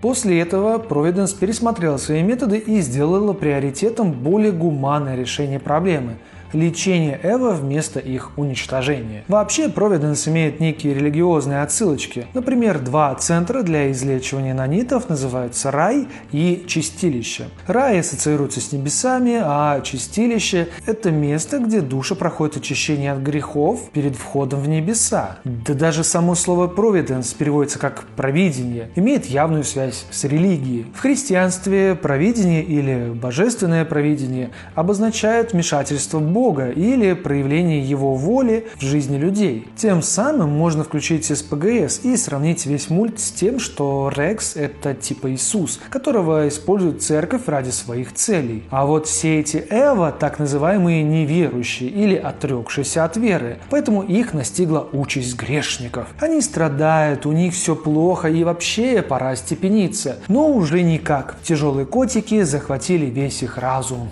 Поэтому единственное спасение – это Рекс со своим даром помогать заблудившимся. По-твоему, громить все огромными кулаками и есть здравый смысл? Получи! Плюс к этому у провидения есть куча наемников, которые раньше уничтожали тех, кто не верит. Можно сравнить с крестоносцами, которые также внушали свою веру людям, а если ты против, то могли порешать прямо на месте. Но это опять же моя теория, которую никто почему-то не обсуждает в интернетах. Мы спасаем человеческий род. Кстати, а кто сказал, что мы их всех посадим?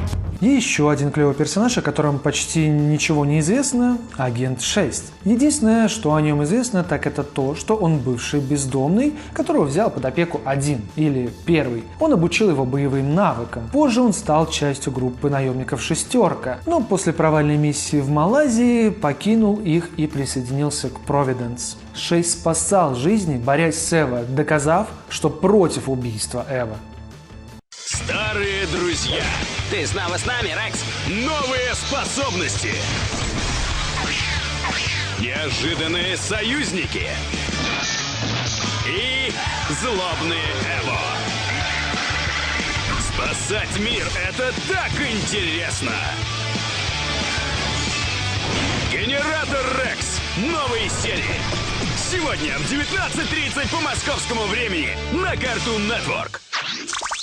Агент выглядит так, будто он является отцом Рекса, хотя никаких прямых доказательств нету. Просто он так ведет себя, немного строг, немного добр, а также подбадривает и помогает Рексу в его делах. Еще один важный момент, который мне очень нравится, это боевые навыки агента. Он прям очень крутой чел со своими складными мечами. Почему он агент 6?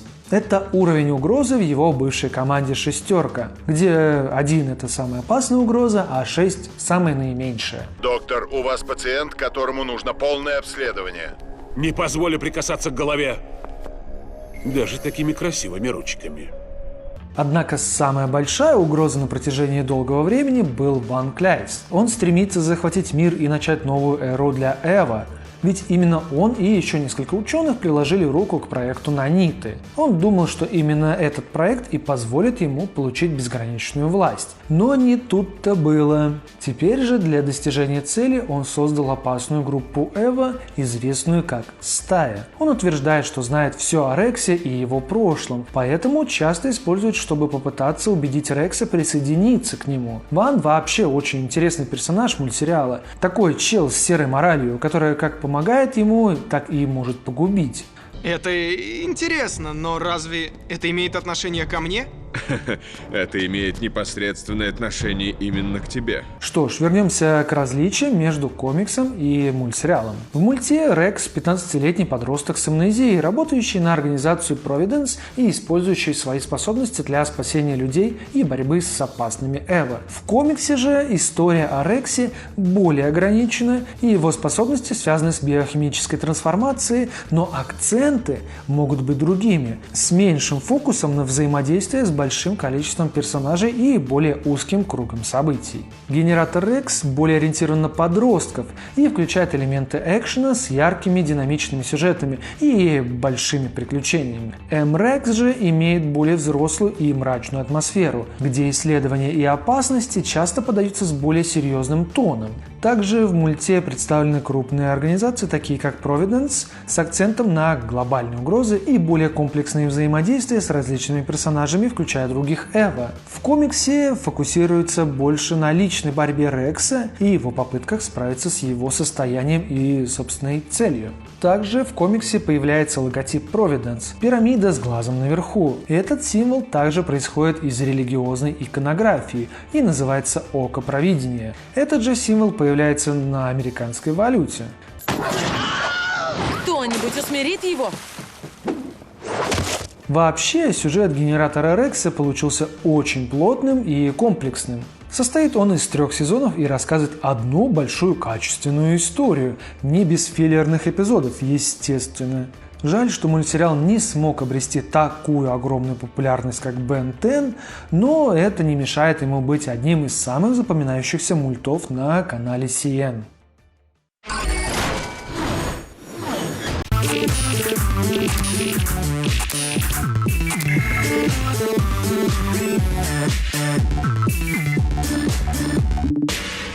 4-й мультсериал в карьере Генди Тартаковского. Он не совсем подходит для детской аудитории, однако от этого он только выигрывает. Симбионик Титан.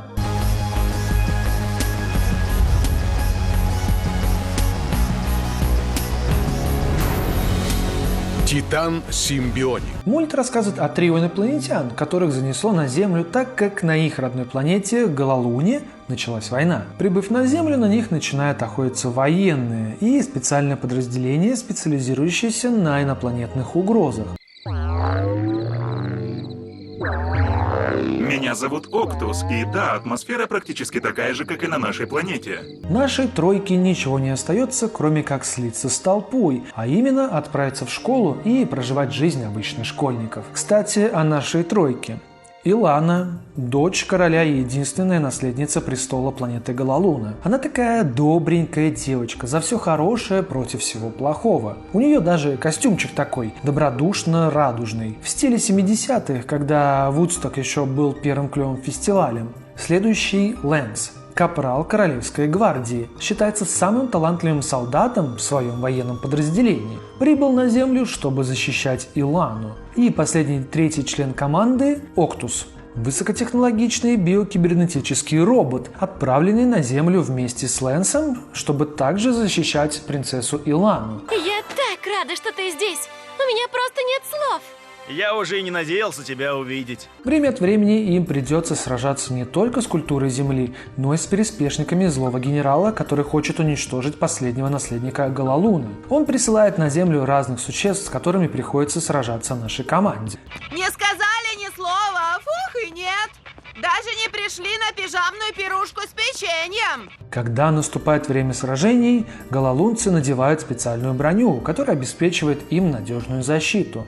Однако, когда угроза становится особенно опасной, Октус активирует защитную симбиотическую программу. В этот момент он, Илана и Лэнс соединяют свои силы. Сердце – это Илана, тело – это Лэнс и разум – Октус, чтобы создать мощного кибергиганта, того самого симбионик Титана. Кажется, вам нужна помощь?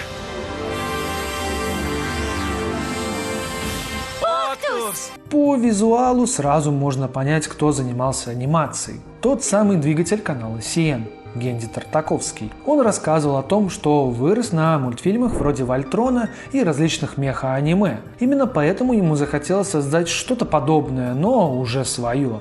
Плюс к этому Генди сказал, что это был самый сложный проект на то время, а также заявил, что это уже не детский мультсериал. Здесь исследуются более взрослые темы.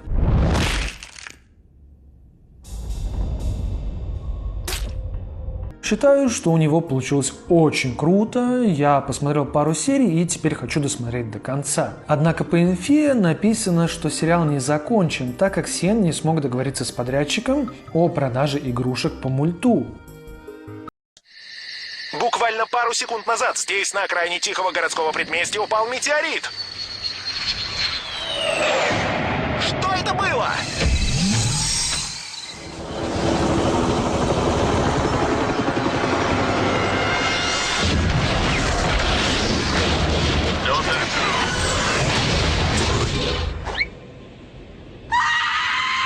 Титан-симбионик. Новый мультфильм. Уже скоро на Cartoon Network. Хоть и было написано еще 10 серий мульта, телеканал похоронил незаконченный мультсериал, чем вызвал волну негодования у простых зрителей. Нет, не уходи, куда ты пойдешь. «Ребята, не стоит расстраиваться», — сказал Генди, ведь в 2023 году он заявил о том, что готов закончить историю симбионика, примерно так же, как было сделано с Самураем Джеком, отдельными 10 эпизодами. Также хочу отметить, что мульт мне очень сильно напоминает новую работу маэстро. «Единорог. Вечные войны». Да, не один в один, но там тоже есть девушка, парень и робот. Если не смотрели, очень рекомендую, а особенно зацепила клевая анимация. На этом притормозим. Списочек получился действительно внушительным, что аж заставил в очередной раз попотеть. Если же вы желаете посмотреть третью часть, то давайте наберем 25 тысяч подписчиков, и тогда я приготовлю для вас новую порцию ностальгической вкуснятины. В очередной раз благодарю всех тех, кто поддерживает канал своим вниманием и подписками. Все существует и делается только благодаря вам.